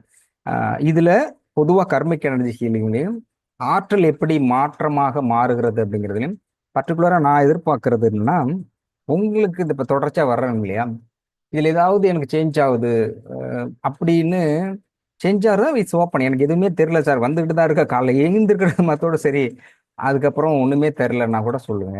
ஏன்னா அது ரொம்ப முக்கியம். நான் வெளிப்படையாக சொல்றது, எந்த ஒரு விஷயம் செய்தாலும் அதுக்கு ஏதாவது ஒரு விஷயம் ரியாக்ஷன் நடக்கும். அதுதான் கண்ணதாசன் சொல்லுவார், ஒரு கருத்தை சொன்னாக்க அந்த கருத்துக்கு சப்போர்ட்டிவ் இருக்கணும், அப்போசிட் இருக்கணும். ஒரு கருத்தை வரவேற்கணும் அல்லது அதுக்கு எதிர்கருத்து இருக்கும். இது தப்பு அப்படிங்கிறதாவது இருக்கும். எதுவுமே சொல்லப்படவில்லை என்றால் அது வேஸ்ட்ன்னு அர்த்தம். சிம்பிளா, ஆதரவும் இல்லை எதிர்ப்பும் இல்லை என்றால் அதுக்கு வந்து தட் இஸ் நோ நோ ரெஸ்பான்ஸ்னா அது தேவையில்லை அப்படின்னு அர்த்தம். என்னை பொறுத்த வரைக்கும் இவங்க வந்துட்டு இருக்கேன் வர்றது நான் இது ஆரம்பிச்சது அடிப்படை நோக்கம் எழுந்திருக்கிறது தான். காலையில ஏர்லி மார்னிங் எழுந்திருக்கணும் அப்படிங்கிறது தான் இதோடைய அடிப்படை நோக்கமே. அப்போதான் என்கிட்ட டாக்டர் சொல்லிட்டு இருந்தார், நம்ம காலையில எழுந்திருக்க முடியாது, நான் கண்டினியூவாக ஒர்க் பண்ணிக்கிட்டே இருக்கேன், படுக்கிறது 12 1 மணி, எனக்கு ஒரு 7 மணிக்கு மேலே அலாரத்துல 7 பார்த்தா தான் எழுந்திருப்பேன். அப்படி இருந்தால் 1 மணி வரை இருக்கும், ஏஞ்சி கடை கடன்னு கிளம்பிடுவேன். அப்புறம் டாக்டர் ஒருத்தர் சொன்னார், நீங்கள் 6 மணிக்கு முன்னாடி எழுந்துச்சி எல்லாம் வேலை பார்ப்ப. அப்புறம் பார்த்தேன் 6 மணிக்கு முன்னாடி 6 மணிக்கு முன்னாடிங்கிறாருன்ட்டு அலாரத்தில் 5:59 வச்சுட்டு 6 மணிக்கு முன்னாடினா 5:59 6 மணி தானே, 6 மணிக்கு முன்னாடி தானேட்டு அப்புறம் டாக்டர் 6 மணிக்கு முன்னாடி எழுந்துச்சு சார்னு. 6 மணிக்கு முன்னாடி எழுந்துச்சி என்னென்னலாம் மெடிடேஷன் பண்ணுறீங்கன்னாரு. அதுக்கெல்லாம் டைம் இல்லை சார். ஏன் நான் எழுந்திருக்கு 5:59 தான் எழுந்திருக்கிறேன் அப்படின்னா அவர் சொன்னார், அப்படி இல்லை, ஆக்சுவலி 5 மணிக்காவது எழுது, யோகம் போகம் ரோகம் இருக்கு இல்லையா, அட்லீஸ்ட் 5 மணிக்கு எழுதுங்க. 5 மணிக்கு முடியல, அட்லீஸ்ட் 5:30 எழுந்தாவது அந்த ½ ஒர்க் இருக்கு இல்லையா, இது எனர்ஜி வந்து ஃப்ளோங்கிறது அந்த ஃப்ரெஷ்னஸாக இருக்கும். உங்களுடைய தாட்டுங்கிறது நீங்கள் போடுற தாட் இருக்கு இல்லையா, இப்போ ஒரு வேலைக்கு போகிறீங்க அப்படின்னா, ஒரு பணம் வர வேணும் அப்படின்னா, அது சம்மந்தமாக நீங்கள் யோசிக்கிறீங்க இல்லையா, இந்த தாட்டு பிரபஞ்சத்துக்கு ஈஸியாக போகும். அதுதான் ரியாக்ட் பண்ணுறோம். நீங்கள் ஏற்றுக்கொண்டாலும் புரிந்து கொண்டாலும் புரியாவிட்டாலும் உலகம் ஃபுல்லாக நடக்கிறது இதுதான். இந்த சைன் ஃபேக்டர் நிறைய போடுறேன். இப்போ தாட் இருக்கு இல்லையா, அந்த தாட் எனர்ஜி எப்படி ஃப்ளோ ஆகுதுன்னா, ஒருத்தர் வேலைக்கு போகிறாங்க, இவ்வளோ சம்பளத்தில் வேலை கிடைக்குதுன்னா அதை பற்றியே திங்க் பண்ணிட்டு இருக்கும்போது, எனக்கு வந்து 1 லட்ச ரூபா சம்பளம் உள்ள வேலை கிடைக்கணும் அப்படின்னா, இன்னொருத்தர் கேட்டிருப்பாரு, ஏன்னா 2 லட்சம் கூட தயாராக இருக்கேன், நல்லா எக்ஸ்பீரியன்ஸ் 10 வரேன்னு அவங்க நினச்சிட்டு இருப்பாங்க. இது ரெண்டும் கோயின்சைட் ஆகும். எனர்ஜிங்கும்போது ஒவ்வொரு சிந்தனையும் ஒரு வார்த்தைக்குமே ஒரு எனர்ஜி இருக்கு. அப்போது வேலை வேணும், இந்த இதில் பர்டிகுலராக மெடிக்கல் ஃபீல்டில் எனக்கு அந்த வேலை வேணும், மெடிக்கல் ஃபீல்டில் வேலை கொடுக்குறேன். இப்போ வேலை கேட்பவர்களும் கொடுப்பவர்களும் இருக்கு இல்லையா, அப்போது அது ரெண்டும் கோயின்சைட் ஆகும். அப்போ கோயின்சைட் ஆகும்போது ஏர்லி மார்னிங்கிறது ஈஸிலி ரிசீவபிள். அதை ரிட்ரீவ் பண்ணுற வெளியிடுவதும் ரிசீவ் பண்ணுறதும் ஈஸியாக இருக்கும். அப்போ ஏற்கின்ற பொழுது நீங்கள் அதுதான் பிரபஞ்சம். எனக்கு தெரிஞ்ச கடவுள் வந்து தனிப்பட்ட முறையில் யாருக்கும் கொடுக்கறதுக்கான வாய்ப்பே கிடையாது. அது ஒரு லா போட்டு வச்சுட்டார், இது இருக்கு, நீ இப்படி செஞ்சால் இப்படி கிடைச்சா அவ்வளோதான். ஒரு ரூல்ஸ் அண்ட் ரெகுலேஷன் போட்டு வச்சுட்டு அவர் வந்து ஜாலியாக அவர் கிளம்பிட்டார். இதில் என்னென்ன மாட்டிக்கிட்டு முடிக்க வேண்டியது என்பதான் தவிர கடவுள் தனிப்பட்ட முறையில் யாருக்கும் எதையும் கொடுத்ததாக எனக்கு தெரியவே இல்லை. தனிப்பட்ட முறையில் கொடுக்க முடியாது. அது ரூல்ஸ் இருக்கு, நீங்க இது பண்ணினியா உனக்கு இது கிடைச்சிரும். ரூல்ஸ், அந்த ரூல்ஸ் தான் நடைமுறைப்படுத்தப்பட்டது. அந்த ரூல்ஸை தான் நம்ம சொல்றோம் கர்மா. கடவுளுடைய ரூல்ஸ் அண்ட் ரெகுலேஷன் பேர் தான் கர்மா.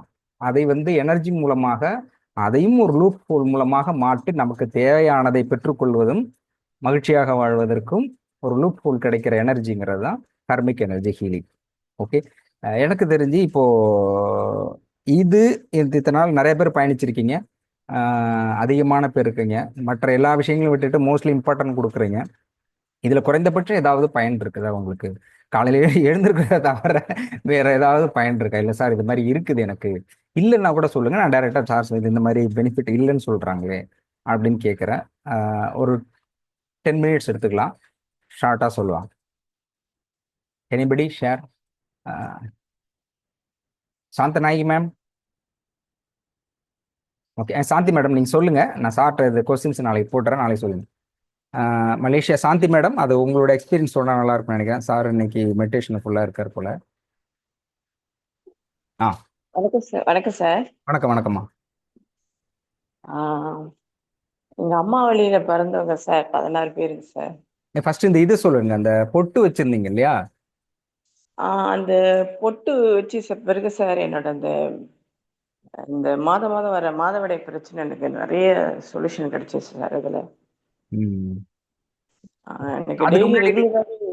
அதுக்கு முன்னாடி ஸ்டிக்கர் போட்டு வச்சிருந்தீங்களா? இல்ல நான் ஸ்டிக்கர் தான் சார் வச்சிருந்தேன், ரொம்ப ஈஸியா இருக்கும் சார். டெய்லி ஸ்டிக்கர் வச்சுக்குவேன். நான் அடிக்கடி முகம் கழுவுற பழக்கம் இருக்கு.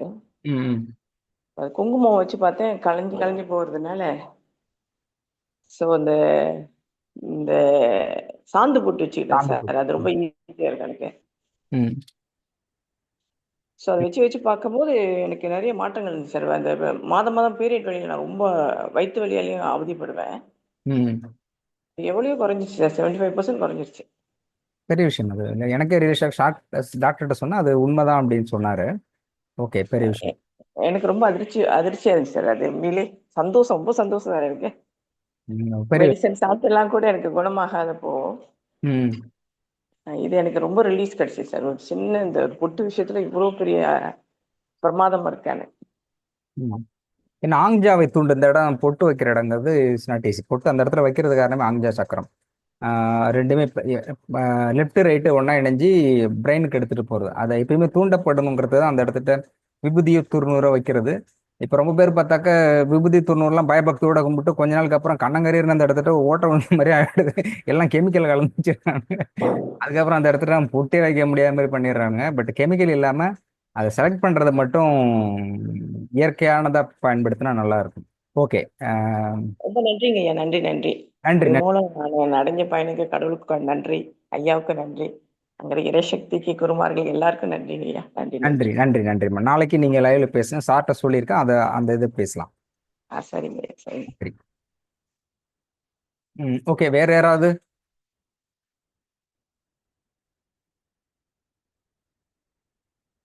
எனிபடி அப்படி நான் கேட்கும்பொழுது நான் எதுக்காக கேட்குறேன் அப்படின்னா, கேட்காம செஷன் முடிக்கலாம்.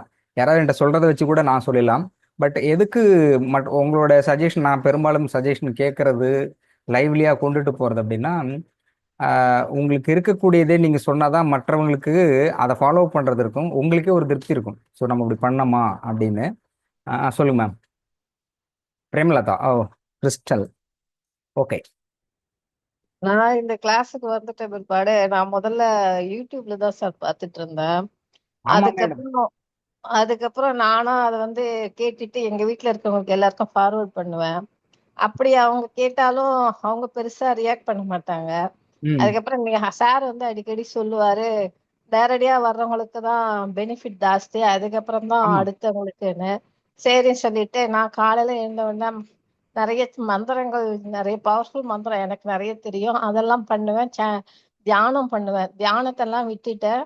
இப்ப வந்து இததான் கான்சென்ட்ரேட் பண்றேன். அப்போ தியானத்தை விட்டுட்டீங்களா? தியானத்தை விட்டுட்டேன். ஏன்னா இந்த கிளாஸ் எனக்கு ரொம்ப முக்கியம் அப்படின்னு. பட் எனக்கு வந்து எப்படின்னா அமாவாசை பௌர்ணமிலாம் வந்து கொஞ்சம் பிரச்சனை இருக்கும். பெட்லயே யூரின் போயிடுவேன். அந்த மாதிரிலாம் சில பிரச்சனைங்க இருக்கும், சொல்ல முடியாத பிரச்சனைங்க இருக்கும். அப்போ இதெல்லாம் வந்து என்னோட அக்கா தங்கச்சிங்கெல்லாம் ரொம்ப கஷ்டப்படுறாங்க. பட் இங்க வந்து இந்த இதுல கிறிஸ்டல் இதுல நான் பண்ண பிற்பாடு நான் வந்து ரொம்ப சேஃபா இருக்கிற மாதிரி ஃபீல் பண்றேன். ஆனா எனக்கு கிறிஸ்டல் சீக்கிரம் கிடைக்காதுன்னு எனக்கே தெரியும். ஏன்னா என்னோட கர்மா ஃபுல்லா இவர் கிளியர் பண்ண பிற்பாடுதான் என் கையில அது வரும்ன்ட்டு. அது எப்போ வரும்னு எனக்கு தெரியும். ஆனா பட் வெயிட் பண்றேன், கண்டிப்பா சரியாகும் அப்படின்ற ஒரு நம்பிக்கையோட இருக்கேன். நான் நல்லா இருக்கேன், ஃபீல் பண்றேன், எந்த பிரச்சனையும் இல்லை. எல்லாரோட ரிலேஷன்ஸையும் கொஞ்சம் கட் பண்ணிட்டேன். ஏன்னா பேச்சு அவங்க வந்து நெகட்டிவ் எனர்ஜி கொடுத்துக்கிட்டே இருக்காங்க. நான் நான் அவங்க வந்து சொல்லும் போதே சொல்றாங்க, உனக்கு எந்த பிரச்சனையும் இல்லை, நீ நல்லா இருக்க நல்லா இருக்கேன்னு.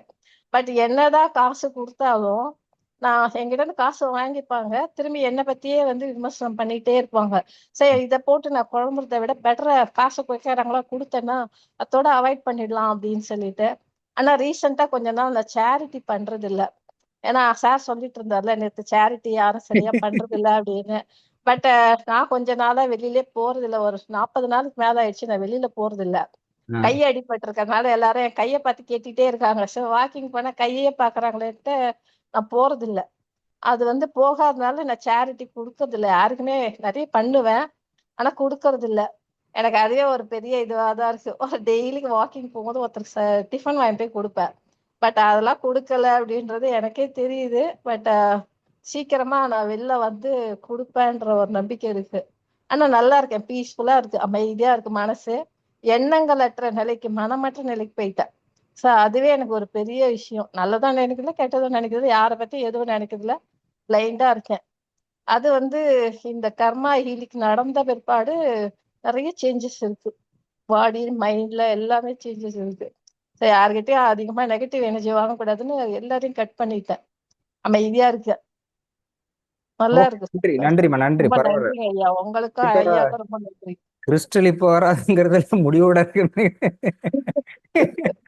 கர்மா போனாதான் சார் வரும். ஆனா கர்மா ரொம்ப பெருசு இல்ல, 10% ஒரு அது 12% அது தான் இருக்கு. சாதாரணமான விஷயம் இல்ல.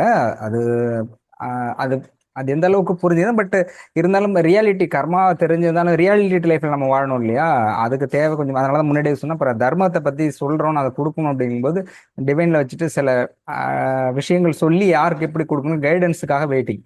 அதை நேத்து கூட பற்றி நேத்து ஒருத்தர் போட்டிருந்தார்ல, ஏதோ ஒரு ஆசிரமம் நடத்துறேன், 72 ஆமா. பேர் சாப்பாடு அதை டெலிட் பண்ணிட்டீங்களா தெரியல. நேத்து நான் அதை இல்ல, நான் சார்ட்ட கேட்டேன்னா அந்த மாதிரில கொடுக்கலாம். அதாவது யாரு யாருக்கு கொடுக்கணுங்கிற இல்லையா, அது நிறைய விஷயம் இருக்கு.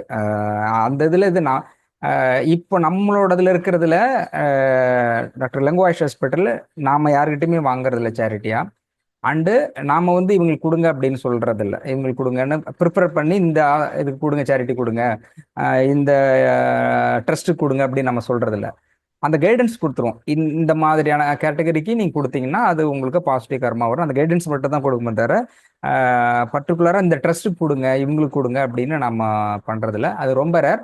அது சிலரோட அந்த கர்மா பேஸில் எந்த நெகட்டிவ் எனர்ஜி யாருக்கு ஜாஸ்தி இருக்கோ அவங்களுக்கு கொடுத்தா அது சரியாகுங்கிறதுனால அந்த மாதிரி இருக்கிறவங்களுக்கு டாக்டர் சொல்லுவாங்க, இந்த நெகட்டிவ் எனர்ஜி உங்களுக்கு இருக்கிறது காரணம் இவங்க தான், அது அவங்க கொடுக்கலாம் அப்படிம்பாங்க. ஸோ அதனால தான் அது நான் தான் அதுக்கப்புறம் தான் டெலீட் பண்ணேன், கேட்டுட்டு தான் பண்ணேன். நன்றிம்மா. சார். அதை நான் எடுத்து நான் நம்பர் எடுக்காம போயிட்டேன். நம்பர் மட்டும் அனுப்புங்க சார். நான் வந்து யாருக்கு அவங்க இதெல்லாம் நான் பார்க்க மாட்டேன் சார். கொடுத்துருவேன். கொடுத்துட்டு நல்லதோ கெட்டதோ அது எனக்கு வராது, கடவுள் தான் கொடுக்குறான்னு நினைப்பேன் தவிர நான் கொடுக்குறேன்னு நினைக்க மாட்டேன். அப்படி கொடுத்துட்டு வெளில போயிடணும்னு நினைப்பேன். சரி, நான் அனுப்புறேன், நம்பர் இருக்கு. Okay, thanks. நன்றி. நன்றிம்மா. ஓகே, தேங்க்ஸ் ஐயா. நன்றிம்மா. நன்றி. எனக்கு அதுதான் ஃபீட்பேக் இஸ் மோஸ்ட் இம்பார்ட்டன்ட். எதுவுமே இல்லை அப்படிங்கிறத இருக்கவே கூடாது. எந்த ஒரு வேலை செஞ்சாலுமே அதுக்கு ஃபீட்பேக் கண்டிப்பாக இருக்கும். ஈச் அண்ட் எவ்ரிடே என்னை பொறுத்தவரை சொல்ல, ஈச் அண்ட் எவ்ரிடே ஒரு ரிவ்யூ போட்டு இன்னைக்கு இது பண்ணணும், அதுக்கான ஃபீட்பேக் இது பாசிட்டிவாக இருக்கலாம், நெகட்டிவ். ஆனால் ஃபீட்பேக் இல்லாமல் ஒரு லைஃப்ங்கிறது டோட்டலி வேஸ்ட். ஃபீட்பேக் இருந்தே தீரும். அதனால தான் சொல்கிறேன். எஸ், நான் தாங்க சார். வணக்கம்மா. வணக்கங்க.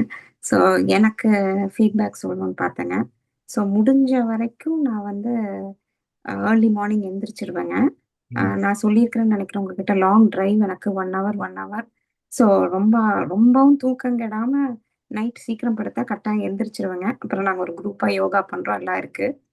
எனக்கு சேஞ்சஸ் அப்படின்னு பார்த்தீங்கன்னா, நான் முதல் சொன்னது என் பொண்ணு விஷயம். அதில் எனக்கு பயங்கர சேஞ்ச் தெரியுதுங்க. என் கூட பிஹேவ் பண்ணுறதுல, என் சின்ன பொண்ணு கூட பிஹேவ் பண்ணுறதுலையும் எனக்கு நல்ல சேஞ்ச் தெரியுது. ஸோ படிப்படியாக முன்னேற்றம் அப்படிங்கிறது வந்து எனக்கு தெரியுதுங்க. பட் இது சொல்கிற மாதிரி நான் கிறிஸ்டலுக்காக மெசேஜ் போட்டிருந்தேங்க. ஆக்சுவலாக என்ன அம்மா பிரேமலதா அம்மா சொன்ன மாதிரி எனக்கும் தெரியும், லேட் ஆகும், அவ்வளோ கர்மாவை சேர்த்து வச்சிருக்கிறோம் அப்படின்னு. பட் ஒரு ஆடியோ பார்த்தேன். ஸோ அதனால வந்து சரி இது போடல, யாரும் ஆடியோ நிறைய வருது, யாரும் போடல, நம்ம போடலாம் அப்படிங்கறக்காக தான் போட்டேங்க. பரவாயில்ல, நான் கேட்டுதான் போட்டீங்க. கேட்டுதான் பெரும்பாலானவர்கள் கேட்டாங்க. நான் உங்களுடைய ரியாலிட்டி ஃபேக்டர் டாக்டரே சொன்னார், இந்த குரூப்ல தனிப்பட்டோம்னா குரூப்ல போடுங்க, டிவைன் சொல்லி இருக்குது, டிவைன்லேருந்து எனக்கு வந்து அதனால தான் கொஸ்டின் ஆன்சர் இம்பார்ட்டன்ட் கொடுக்குறேன். இந்த ஷார்ட் பீரியடில் எல்லாத்தையுமே சில டவுட் இருக்கு இல்லையா, சில கேட்கலாமா அப்படி இல்லை, எல்லாருக்குமே அடுத்த கட்டத்தில் இந்த பிறவியிலிருந்து இந்த இதில் கர்மா கழிச்சு அடுத்த இடத்துக்கு வரக்கூடியவர்கள் இருக்காங்க, அவர்களுக்கு என்ன டவுட் இருக்கோ அதை கிளியர் பண்ணணும்னு சொல்லியிருக்காங்க அப்படின்னு தான் சொன்னாரு. அதனால தான் நான் சரி.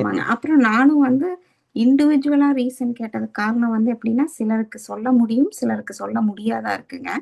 அதனால யாருக்கு சொல்ல முடியுமோ அதை கன்வே பண்ணா கூட பீப்புள் நோ, அதாவது எல்லாரும் வந்து வேணும்னு வச்சுட்டு இருக்கிற மாதிரி இல்லைங்களா, அது என்ன ரீசன் தெரிஞ்சுட்டா அமைதியாயிடுவாங்க. ஸோ அதனால இண்டிவிஜுவலா யாருக்கு சொல்ல முடியுமோ அதை சொன்னீங்கன்னா பெட்டரா இருக்குங்கிறங்காட்டி தான் அந்த மெசேஜ் போட்டேங்க. பட் என்னை பொறுத்த வரைக்கும் பொது மன்னிப்பு கேட்குறேங்க. அது நான் நேரத்தில் எந்திரிச்சு யோகா பண்ற நாளெல்லாம் பொது மன்னிப்பு கேட்டு அட்லீஸ்ட் 10 நிமிஷம் மெடிடேஷன் உட்காடுறாங்க. எனக்கு மெயினா என் பொண்ணுங்க விஷயத்துல நல்லாவே இருந்ததுக்கு நல்ல சேஞ்ச் தெரியுதுங்க. ஸோ அதை வந்து நான் சொல்லணும் சார். நன்றி மேடம், நன்றி. இப்போ சொன்னீங்க இல்லையா மன்னிப்பு கேட்குற, இதில் வந்து நான் காலையில் மியூசிக்கல் பேஸில் பாட சொல்கிறதுக்கான ரீசன், அதை விட எல்லா மதத்தில் இருக்கக்கூடிய கோயில்கள் இந்த எல்லாத்துலேயுமே பாடல் வந்து முக்கியத்துவப்படுத்தப்படும். சித்தர்கள் வந்து எழுதின அத்தனை பாடல்களும் ஒரு சந்த ஓசையோடு தான் இருக்கும். நார்மலாக வந்து கருத்தியலா மட்டும் இருக்காது, எல்லாமே ஒரு ஓசையோட சந்த ஓசையோட தான் இருக்கும். ஏன் அப்படின்னா இசைக்கும் ஓசைக்கும் வித்தியாசம் இருக்கு. இசைனா ஒத்ததிர்வுகள், ஒரு ஃப்ரீக்குவன்சி, சேம் ஃப்ரீக்குவன்சி இருக்கும். ஓசை அப்படிங்கிறது ஒரு திடீர்னு ஒரு தட்டு தூக்கி போட்டோன்னா சவுண்ட் வரும் இல்லையா, அது வந்து ஓசை. அது ஹார்மோனிக், ஒத்திசைவு, இசை. இசைக்கும் ஓசைக்கும் உள்ள வித்தியாசம். இப்போ இசையோடு இணைந்த வாழ்வு அப்படிங்கிறது எப்படின்னா, மைண்ட் செட்டு மியூசிக் விட்டுருங்க. இப்போ திங்க் பண்றோம் இல்லையா, இப்போ பாசிட்டிவ் மன்னிப்பு கேட்கறது, மன்னிப்பு கொடுக்கறது, அன்பான வார்த்தைகளை பகிர்ந்து கொள்வது எல்லாமே இசை போன்ற ஃப்ரீக்குவன்சி. இது அழகான ஒத்ததிர்வுகள், அந்த அந்த வேவ் லென்த் இருக்கும். ஓசை எப்படின்னா திட்டுறாங்க இல்லையா, கோவமா திட்டுறது எல்லாமே மேலே கீழே, அப் அண்ட் டவுன், அந்த மாதிரி இருக்கும். அப்போ இது வந்து பெரும்பாலுமே நமக்கு நெகட்டிவ் எனர்ஜி அமதும். எனர்ஜி பேஸ்ட் எடுத்துக்கிட்டோம்னா கோவமா திட்டுறது, கோவமா பேசுறது, இது எல்லாமே நமக்கு நெகட்டிவ் பாயிண்ட்ல வரும். அன்பா பேசுறது, பாசிட்டிவ் வேர்டை யூஸ் பழக பழக வர ஆரம்பிச்சிடும். இந்த பாசிட்டிவ் சொல்லும்போது ஃபர்ஸ்ட் உங்களை வந்து பாசிட்டிவா லைவ்லி கொண்டு வரும். ஃப்ரீக்குவன்சி லெவல்ல இயல்பான நிலைக்கு வந்துடும். நீங்க எப்போ வந்து எந்த சூழ்நிலையுமே பாசிட்டிவான வார்த்தைகள் பயன்படுத்தி பாசிட்டிவா பேச ஆரம்பிச்சுட்டு இருக்கீங்களோ, உங்களை அறியாமலே குறைந்தபட்சம் உங்களை டியூன் அப் ஆயிடுவேன். எந்த கவலைகளும் இருக்காது. முழுமையாக ஒரு மனிதன் வாழக்கூடிய அந்த மகிழ்ச்சியான வாழ்க்கை உங்களுக்கு அந்த ஃப்ரீக்குவன்சியை கொண்டுட்டு வந்தோம். அப்படி இல்லாதவங்க தான் அந்த டென்ஷன் இதெல்லாம் இருக்கு இல்லையா, அது வந்து ஓசை. அதனாலதான் இசைக்கு பெரும்பாலும் தமிழர்கள் முக்கியத்துவம், பிறந்ததுலேருந்து டெத்து வரைக்கும் எல்லாமே மியூசிக்கல் பேஸ்ல போடுறது என்ன, ஒத்திசைவு. அதனால நம்ம ஓப்பனிங்ல வந்து சிலர் வந்து பாட சொல்றதும், அப்போ ஃப்ரீக்குவன்சி வந்து வைப்ரேஷன்ஸ் கரெக்டாக ஃபார்ம் ஆயிடுச்சுன்னா அன்ற ஒரு நாளின் தொடக்கம் இசையோடு தொடங்கப்படுகிறது, இயல்பான மகிழ்ச்சியாக இன்பத்தோடு முடிகிறது. அப்படிங்கிறதுனால தான் பண்றோம். ஓகே, உங்களுடைய அடுத்த யாராவது? இது இல்ல, ஒரே நிமிஷம் சார். அது வந்து இசையோட நீங்க சொன்னது ரொம்ப கரெக்டுங்க. பட் நான் அந்த பொது மன்னிப்பு கேட்குற காரணம் வந்து எல்லாரும் சொன்ன மாதிரி எல்லா மன்னிப்பும் கேட்க முடியலைங்க ஒரு நாள். ஸோ பொது மன்னிப்பு. பட் அதுல கூட சில பேர்த்துக்கு வந்து பர்டிகுலரா யாருக்கிட்ட கேட்கணும்னு இருக்கலாங்க. நம்ம ஒருத்தருக்கு தான் தப்பு பண்ணியிருக்கிறோம், அவங்க கிட்ட தான் கேட்கணும் அப்படிங்கிற மாதிரி கூட இருக்கலாங்க. ஸோ அது கூட கொஞ்சம் கிளாரிட்டி இருந்தா பெட்டரா இருக்குங்க. இன்னொன்னு வந்து நான் முதல்ல உங்ககிட்ட கேட்டிருக்கேன், மன்னிப்பு கேட்கறோம், பட் அதுக்கப்புறம் அந்த பர்சன் கூட இன்ட்ராக்ஷன் வந்து இன்ட்ராக்ஷன் இல்லாம இருக்கலாமா, இல்ல வந்து நார்மல் ஆகணுமா அப்படிங்கிறது, அது ஒரு கேள்வி இருக்குங்க. ஓகே, மன்னிப்பு நீங்க மனப்பூர்வமா கேட்குறீங்க அப்படின்னா நார்மலா இன்ட்ராக்ஷன் இருக்கிறது தான் இயல்பு. ஏன்னா நீங்க மன்னிப்பு கேட்டுட்டீங்க, மன்னிப்பு கொடுக்குறீங்க. அப்படிங்கும்போது யாரோ ஒருவரை பற்றியான நெகட்டிவ் தாட்ஸும் உங்கள்கிட்ட இல்லை, அவரை பற்றியான அவர்கள் கோபமா இருக்கிறாங்களோ, உங்களுக்கு எதிர்வினை ஆற்றுகிறாங்க, அந்த எண்ணம் உங்க மைண்ட்ல இல்லை. அப்படிங்கும்போது உங்களுக்கு நீங்க பி பாசிட்டிவாவே இருக்கீங்க. அப்போ அவர்கள் எந்த சூழ்நிலை இருந்தாலும் ஏற்றுக்கொள்ளும்போது இயல்பாகவே நீங்க பேசலாம். ஆனால் அப்படி இயல்பாக நீங்க பேசும்பொழுது அவர் வந்து ரியாக்ட் அதே பொசிஷன்ல இருந்து பேசினாங்கன்னா அது உங்களுக்கு நெகட்டிவ். அது வந்து நீங்க அதுக்கப்புறம் ஸ்டாப் பண்ணலாம். மன்னிப்பு கேட்கறதோட நிறுத்திக்கிட்டு தேவைப்பட்டால் மட்டும் பேசிட்டு நிறுத்திடலாம். நீங்க ரெடி. அப்போ ஒரு கொஞ்ச நாளுக்கு அப்புறம் திரும்ப அவரே வருகின்ற பொழுது நீங்க ready to talk any time. எப்போ வேணாலும் நீங்க பேசுறதுக்கு ரெடியா இருக்கலாம். அது தப்பு இல்லை. நான் சொல்றது புரியுதா?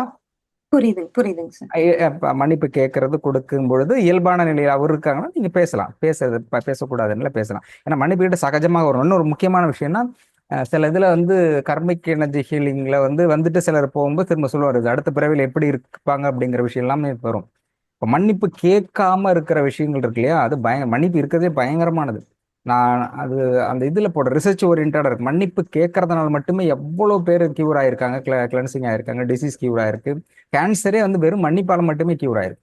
வெறும் மன்னிப்பால மட்டுமே கேன்சர் கியூர் ஆயிருக்கு. டேட்டாஸ் இருக்கு. அப்போ மன்னிப்புங்கிறது மிகப்பெரிய சக்தி. அதனாலதான் சொல்றேன், சக்திங்கிறது எப்படின்னா ஃப்ரீக்குவன்சி பேஸ்ட் இருக்கு. அது ஒத்திசைவு ஃப்ரீக்குவன்சி. கரெக்டா அந்த ஃப்ரீக்குவன்சியோட நீங்க அலைன்மெண்ட் ஆகும்பொழுது நீங்க யூ லிவ் ஆல்வேஸ் ஹாப்பினஸ் தான். ஓகே, நன்றி. டக்குன்னு ஏதாவது சொல்லிட்டீங்கன்னா 1 or 2 மெம்பர்ஸோட க்ளோஸ் பண்ணும். But feedback is most important. நான் மெடிடேஷன் பண்ணும்போது கண்ணன் தண்ணி வருது. அதுக்கப்புறம் வந்துட்டு வருஷம் ஃபுல்லா உடம்புல சளி இருக்கு. என்ன ரீசனா இருக்கும் அது ரெண்டும்? கண்ணுல தண்ணி வருது, அடுத்தது மெடிடேஷன் பண்ணும்போது கண்ணுல தண்ணி வருது, ரெண்டாவது வந்துட்டு உடம்புல சளி இருக்கு வருஷம் ஃபுல்லா.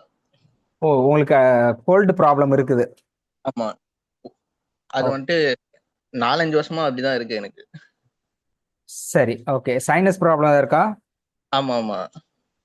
சரி, ஓகே. அது வந்து கோல்டு பாடி வந்து அது ஃபர்ஸ்ட் நீங்க அதை ட்ரீட்மெண்ட் எடுக்கணும். உடம்பு வந்து சளி இருக்கக்கூடாது. சளி ஃபர்ஸ்ட் சரி பண்ணணும். அது என்ன, பயப்படாதீங்க. ஒரு மரணத்தினுடைய வாயில் என்ற மலச்சிக்கல், சளி, இது ரெண்டுமே டேஞ்சரஸ். அது எல்லாமே எல்லா வியாதியும் கொண்டு வந்துடும். மலச்சிக்கல் basic first. Constipation is mother of all disease. அனைத்து நோய்களுக்கும் தாய் அப்படின்னா கான்ஸ்டிபிகேஷன், செரிமான பிரச்சனை, அதுதான் காரணம். அதே மாதிரி சளி, கபம்.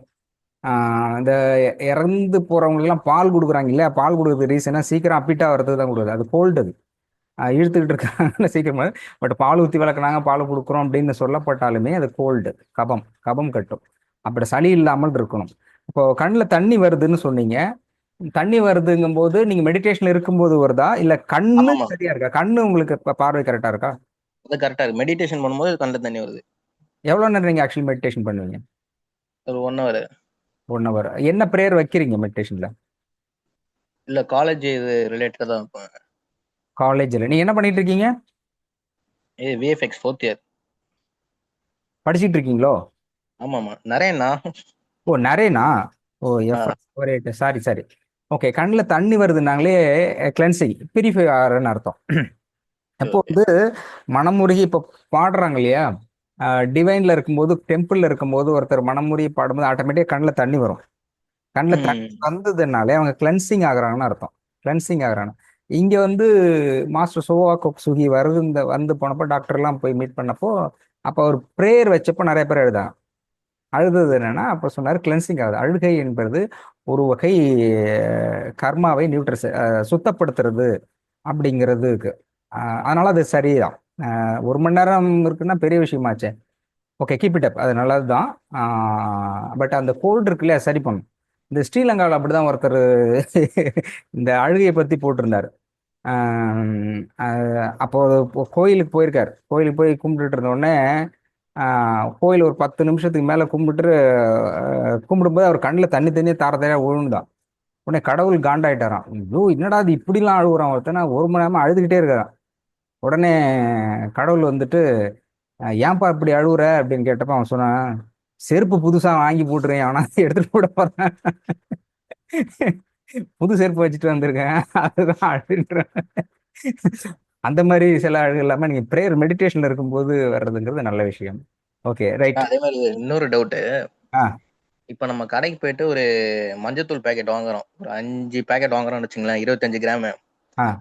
அவன் வந்துட்டு நம்மளுக்கு 50 கிராமா கொடுத்துறாங்க. சோ அது வந்துட்டு அதை நம்ம வாங்கிட்டு வரதா இல்ல நம்ம திருப்பி ரிட்டர்ன் கொடுக்கறதா, அது குட் கர்மாவா இல்ல நம்மளுக்கு கிஃப்ட் கொடுக்குறாங்களா இல்லாட்டி வந்துட்டு அது நம்ம டெஸ்ட் பண்றாங்களா? எல்லாமே நீங்க சொல்றது உண்டு. கிஃப்ட் உலகத்துல இது மட்டும் ரைட், கரெக்டா வச்சுங்க. உலகத்தில் எதுவுமே இலவசம் என்பது கிடையவே கிடையாது. பட் கர்மா தியரி படி no one free for anyone. இந்த உலகத்துல யாருக்குமே எதுவுமே ஃப்ரீயே கிடையவே கிடையாது. இவங்க சொல்றாங்க இலவசம்னு இப்போ அனௌன்ஸ் பண்றாங்களே, 1000 ரூபாய் இலவசம் கொடுக்குறாங்களே, யாரெல்லாம் 1000 ரூபாய் வாங்குறாங்களோ வேற ஒரு மூலியமா அது எடுக்கப்படும், அவங்கள்ட்ட இருந்து எடுக்கப்படும். இலவசமா கிடையவே கிடையாது. இப்போ அம்மா அப்பா நமக்கு கொடுக்குறாங்கன்னா ஃப்ரீ அனுப்பல, ஏற்கனவே செஞ்சது தான் அவங்களுக்கு நமக்கு கொடுக்குறாங்க. அப்படி பண்ணலைன்னா நாம அவங்க கொடுக்கணும். ஸோ எனர்ஜிங்கிறது பேலன்ஸாகவே இருக்கும். அப்போ இலவசம் ஃப்ரீ அப்படிங்கிறது இல்லை. இப்போ நீங்க சொல்றீங்க இது மாதிரி கொடுக்குறாங்க அப்படின்னா, உங்களுக்கு நீங்க கொடுப்பதை விட ஒருத்தர் அதிகமாக கொடுக்குறாங்க அப்படின்னா ஆன் த ஸ்பாட்லேயே திருப்பி கொடுத்துருங்க. ஆன் த ஸ்பாட்லேயே கொடுத்துடணும். டெஸ்டிங்ல உடனே கொடுத்தேன், இது அதிகமாக இருக்குங்க அப்படின்னு உடனே கொடுத்துடணும். ஒருவேளை உங்களையும் தெரியாமல் எடுத்துட்டு வந்துட்டீங்க, பயன்படுத்திட்டீங்கன்னா அதை சொல்லிட்டு இந்த மாதிரி ஜாஸ்தி ஆயிடுச்சுன்னு கொடுங்க. இப்போ கணக்கு வழக்கு அப்படிங்கிற விஷயத்துல பர்ஃபெக்டா இருக்கும். இலவசம், அதிலும் பர்டிகுலரா எல்லாத்துக்குமே நான் சொல்லக்கூடிய விஷயம், இலவசம் அப்படின்னு இருக்கிறது எதுவுமே வாங்காதீங்க. நான் வந்து இந்த சென்னையில் 1000 ரூபாய் 6000 ரூபாய் பணம் கொடுத்தப்போ நான் வேணான்னு சொல்லிட்டேன். அது மாதிரி ஓட்டு போடுறதுக்கு பணம் கொடுப்பாங்களே, அது எப்பயுமே யாராக இருந்தாலும் வேணான்னு திருப்பி கொடுத்துருவேன். இலவசங்கிறதுல அது வேற வகையில எடுக்கப்படும். இலவசமா எதுவுமே இல்லாமல் உங்களுக்கு ஒரு இது கிடைக்குதுன்னா கண்ணை முடிக்கிட்டு அதை ஸ்டாப் பண்ணிட்டு, அது தேவையே இல்லை. அது வந்து அது இன்டெரக்டா எடுக்கப்படும். அது இதை விட ரொம்ப கஷ்டமா இருக்கும், அது நமக்கு தெரியாது. ஸோ பேசிக்காக சொல்றது இலவசம் என்பது உலகத்தில் கிடையவே கிடையாது. இலவசம் என்பது கிடையவே கிடையாது, எடுக்கப்படும். நீ இலவசமாக கொடுக்கப்படுவது உன்னிடமிருந்து வட்டி மூலமாக எடுக்கப்படும். ஓகே, வேற? ஓகே ஓகே, அவ்வளவுதானா? நன்றி. ஓகே, சரி. ஒரு சின்ன ஒரு இன்ஃபர்மேஷன், இந்த மன்னிப்பு கேட்கறதோட இம்பாக்ட் வந்து சொன்னாங்க இல்லையா? ஆமா ஆமா. அவங்கள்ட்ட பேசலாமா, இல்ல அவங்கள்ட்ட எப்படி நடந்துக்கிறது, இல்ல அவாய்ட் பண்ணலாமா அப்படின்னு சொல்லி சொன்னாங்க. இது என்னோட ஒப்பீனியன் வந்து என்னன்னா, என்னோட பர்சனல் எக்ஸ்பீரியன்ஸ். ஒருத்தவங்கள்ட்ட இப்ப ஃபார் எக்ஸாம்பிள் யாராவது ஒரு பேரை நம்ம நினைக்கிறோம்னு வச்சுக்கோங்களேன், அவங்கள வந்து நம்ம மனசுக்குள்ள ஒரு குட் ஒரு எனர்ஜி இல்ல, ஒரு வைப்ரேஷன் இல்ல அப்படின்னாவே அவங்க மேல வந்து நம்மள அறியாம ஒரு வெறுப்போ கோவமோ ஏதோ ஒரு பேட் ஃபீலிங் இருக்குன்னு தான் அர்த்தம். ஆமா. ஓகே, ஸோ அப்ப அவங்க கிட்ட நம்ம வந்து நம்ம மன்னிப்பு மனதார மன்னிப்பு கேட்டுட்டோம் அப்படின்னாவே நம்ம மன்னிச்சிட்டோம். நம்ம அவங்கள முழுமையா மன்னிச்சிட்டோம் அப்படின்னா 100% சார், அந்த பேரை கேட்கும் போதோ அவங்கள பார்க்கும் போதோ நம்ம அவங்க மேல வந்து எந்த ஃபீலிங்கும் இருக்காது சார். 100% எந்த ஃபீலிங்குமே இருக்காது. ஏன்னா அவங்க பண்ணது இந்த பிறவில நம்மளுக்கு தெரிஞ்சோ அவங்க பண்ணது எந்த ஃபீலிங்குமே இருக்காது. ஓகே, ஸோ அப்ப அவங்க கிட்ட வந்து என்ன பண்ணுவோம்னா, ஒரு தேர்ட் பர்சனை நம்ம ரோட்ல போறவங்கள பார்க்கும்போது நம்ம எப்படி பிஹேவ் பண்ணுவோமோ அதே மாதிரி தான் அவங்கனால பிஹேவ் பண்ண முடியும். ஓகே, இப்ப இன்னொரு கேள்வி வரும், அவங்க நம்மளுக்கு பேடு பண்ணுவாங்களா, பண்ணுனாங்கன்னா என்ன பண்றது? அந்த கேள்வியே நம்மளுக்கு வேண்டாம் அப்படின்றது என்னுடைய ஒப்பீனியன், என்னுடைய அனுபவமும் கூட. அவங்கனால பேடு பண்ண முடியாது. இததான் டாக்டர் சாரும் சொன்னாங்க. அவங்க நம்மளுக்கு கொடுக்கறது வந்து தடுக்கப்படும் அப்படின்றதோட மீனிங் அதுதான். அவங்கனால பண்ண முடியாது அது. ஓகே, அப்ப அவங்களும் வந்து என்ன பண்ணிருவாங்கன்னா, நம்மள்ட்ட முன்னால இருந்த அந்த வீரியமோ வாட் எவர் இட் இஸ் நம்ம கிட்ட அது வர முடியாது. ஏன்னா நம்ம அந்த மனநிலைமையிலேயே நம்ம இருக்கவே மாட்டோம். ஓகே, ஸோ இது ஒண்ணு. ரெண்டாவது வந்து என்னன்னாக்க, என்னுடைய ஒப்பீனியன் வந்து என்னன்னாக்க, நம்ம வாழ்ற வாழ்க்கையில யாரையுமே நம்ம அவாய்ட் பண்ணவே முடியாது. கண்டிப்பா கண்டிப்பா கரெக்ட். ஏன்னா நம்மளோட கர்ம கணக்கு வந்து யாராரு கூட இருக்கோ அது முடியிற வரையிலும் 100% நம்மளோட தொடர்புல அவங்க வந்துகிட்டே தான் இருப்பாங்க. அவங்க அந்த கணக்கு முடிஞ்சிருச்சு அப்படின்றப்ப நம்ம தேட கிடைக்க மாட்டாங்க. ஓகே, ஸோ அப்ப எதுக்கு நம்ம ஒருத்தவங்கள அவாய்ட் பண்ணணும்? எதுக்கு ஒருத்தவங்கள நம்மளா தள்ளி வைக்கணும்? நம்ம அவாய்ட் பண்றோம் அப்படின்னாக்க அந்த கணக்கு முடியாதப்ப 100% ஏதாவது ஒரு ஃபேக்டர்ல இந்த பிறவி இல்லைனாலும் எப்பயாவது வரதான் செய்வாங்க.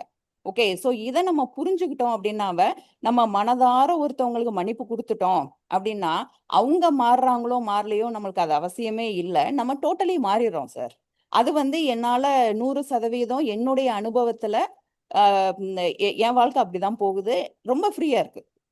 ஓகே, இதுதான் வந்து அந்த அனிதா சிஸ்டர் கேட்டதுக்கும் ஆன்சர் அப்படின்றது எனக்கு தோணுது sir. Correct correct correct. Okay, நீங்க அவாய்டபிள் அன்அவாய்டபிள் ரொம்ப எக்ஸ்ட்ராக்டரேட்டு. நீங்க யாரெல்லாம் அவாய்ட் பண்ணணும்னு நினைச்சு அதுல இம்ப்ளிமெண்ட் பண்றீங்களோ அடுத்தடுத்த பிறவில் அன்அவாய்டபிளா அது மாறும். இப்போ சப்போஸ் யாரோ கோவப்படுறாங்க, ஈவன் ஓப்பனாக போனால் ஹஸ்பண்ட் ஒய்ஃபுக்குள்ள தகராறு இருக்கு, சரி பேசவே வேண்டாம் அப்படிங்கிற சூழல் இருந்தா அது பல மடங்கா திரும்ப அடுத்த ஜென்மத்துல வந்தே தீரும். அன்அவாய்டபிள்ங்கிறதுல நீங்க சொல்றது அப்போ ஏதோ ஒரு சூழலுக்காக அந்த பேலன்ஸ் இருக்கு இல்லையா, கொடுக்கல் வாங்கல் இருக்கு இல்லையா, அது மிஸ்மேட்சிங் ஆகிறத சரி பண்றதுக்கு தான் பிறவி. பிறவிங்கிறதே அவர்கிட்ட நம்ம கொடுக்கணும், நம்ம வாங்கணும், கொடுக்கல் வாங்கல்ல இருக்கணும். அப்போ அதை சரி செய்யல இந்த பிறவியில விட்டுட்டோம் அப்படின்னா அது தொடரும் அப்படிங்கிறது. இருக்கா இல்லையா நம்மளுக்கு தெரியவே தெரியாது. அதனால நம்ம எதுக்கு யாரையுமே தள்ளி வைக்கணும், அவாய்ட் பண்ணணும்? Let them come let them go. நம்ம வந்து நியூட்ரலா இருக்கிறப்ப நம்மளுக்கு யாருனாலையும் பாதிப்பே வரவே வராது. என்னுடைய பர்சனல் லைஃப்லயே அந்த மாதிரி கேரக்டர்ஸ் இருக்காங்க. அவங்க நம்ம வீட்டுக்கு வருவாங்க. அதனாலதான் என்னைய சொல்லுவாங்க, பவானிக்கு யாரு எதிரி இல்லைன்னே தெரியலையே அப்படின்னு. ஏன்னா எனக்கு யாருமே கிடையாது.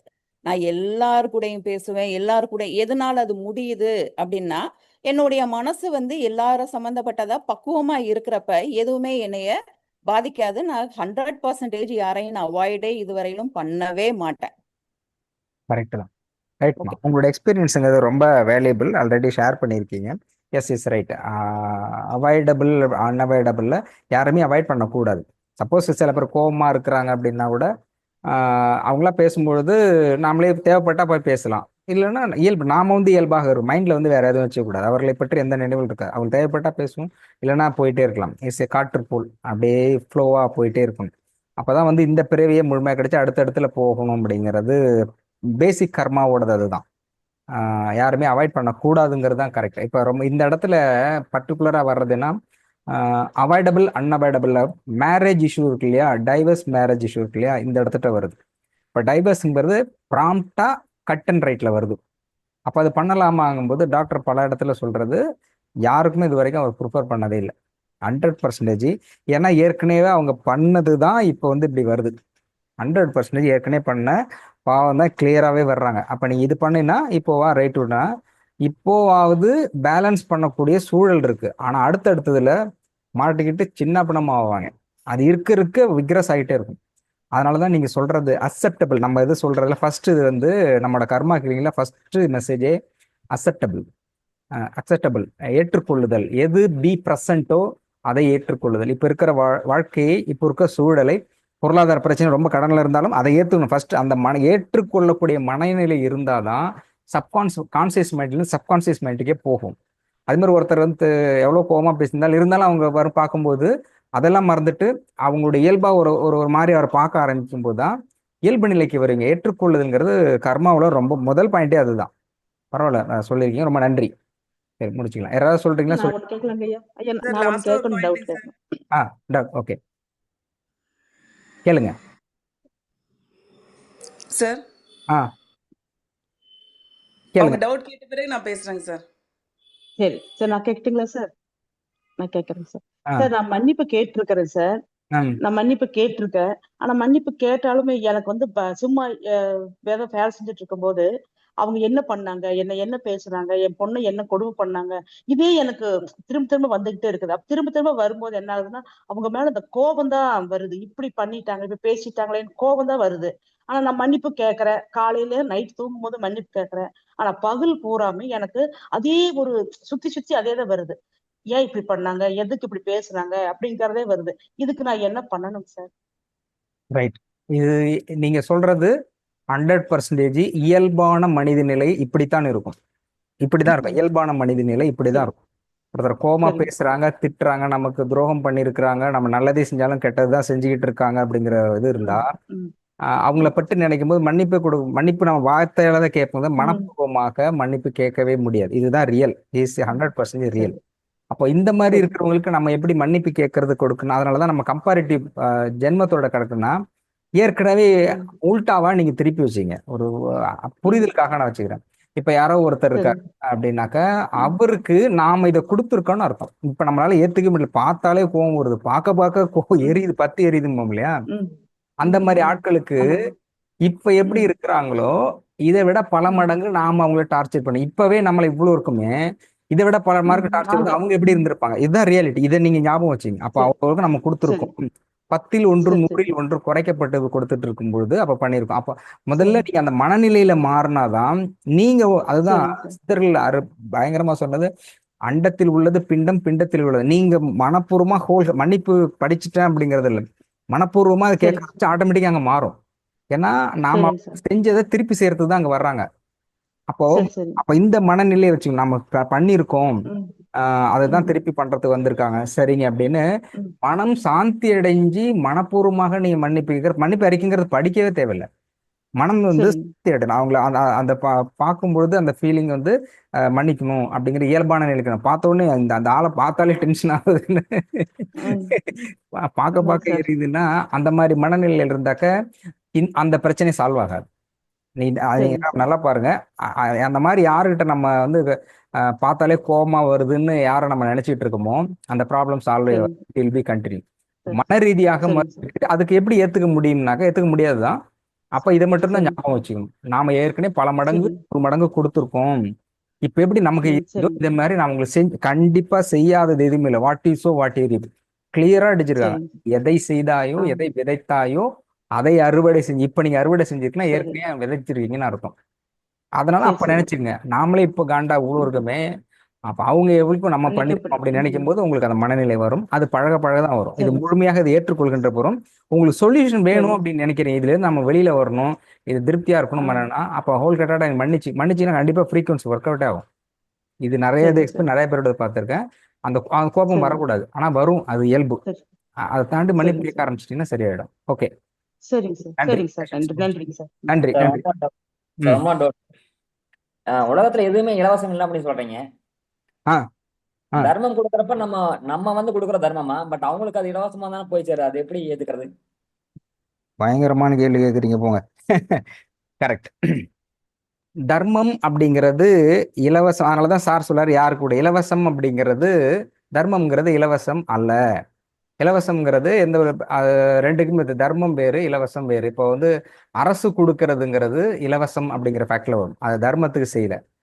தட் இஸ் இட் இஸ் ரொம்ப ரேர் பாயிண்ட் தான். இப்போ நம்ம கூட ஏழையாக ஒருத்தர் இருக்கிறாங்க, அவங்களுக்கு ஹெல்ப் பண்ணுறோம் அப்படிங்கிறது அவருக்கு நான் தர்மம் அப்படின்னு நினைக்கிறோம் இல்லையா? தர்மம் செய்கிறோம், தானம் செய்கிறோம், தர்மம் செய்கிறோம், கரெக்டா? அப்போ நீங்கள் சொல்கிறது அது இலவசம் தானே வரும். அப்போ இலவசம் அப்படிங்கிறது இருக்கு இல்லையா? அப்போ தர்மம் இலவசம் ரெண்டும் வரும்னா வாட் எவர் இட் மேபி. இப்போ இலவசமாக கொடுக்குறேன்னா அவங்களுக்கு கொடுக்குறீங்க இல்லையா? அந்த கொடுக்கறதுக்கான பலன் உங்களுக்கு வரும். நீங்கள் தர்மம் செய்யறதோட ப்ளஸ் பாயிண்ட்டும் அப்படிதான். இந்த தர்மம் ஒருத்தருக்கு செய்யும்போது தர்மத்தால பாசிட்டிவ் உங்களுக்கு வரும். எது செஞ்சாலும் அதுக்கான ரியாக்ஷன் கிடைக்கும். இலவசம் திரும்ப சொல்கிறேன், இலவசங்கிறது கிடையாது, ஃப்ரீங்கிறது கிடையவே கிடையாது. இப்போ நம்ம தர்மம் செய்கிறோன்னா தர்மம் அவர்களுக்கு கிடைச்சிதுன்னா அதுலேருந்து பாசிட்டிவ் எனர்ஜி ஒன்று நமக்கு கிடைக்கும். நமக்கு ஏதோ ஒரு பிரச்சனை தடையாக இருக்குன்னா அது நீங்குவதற்கு அது வாய்ப்பாக இருக்கும். வேற ஒன்றும் இல்லை. அதாவது இப்போ நேத்திக்கு நடந்த இன்சிடென்ட் சொல்கிறேன். அது ஆக்சுவலி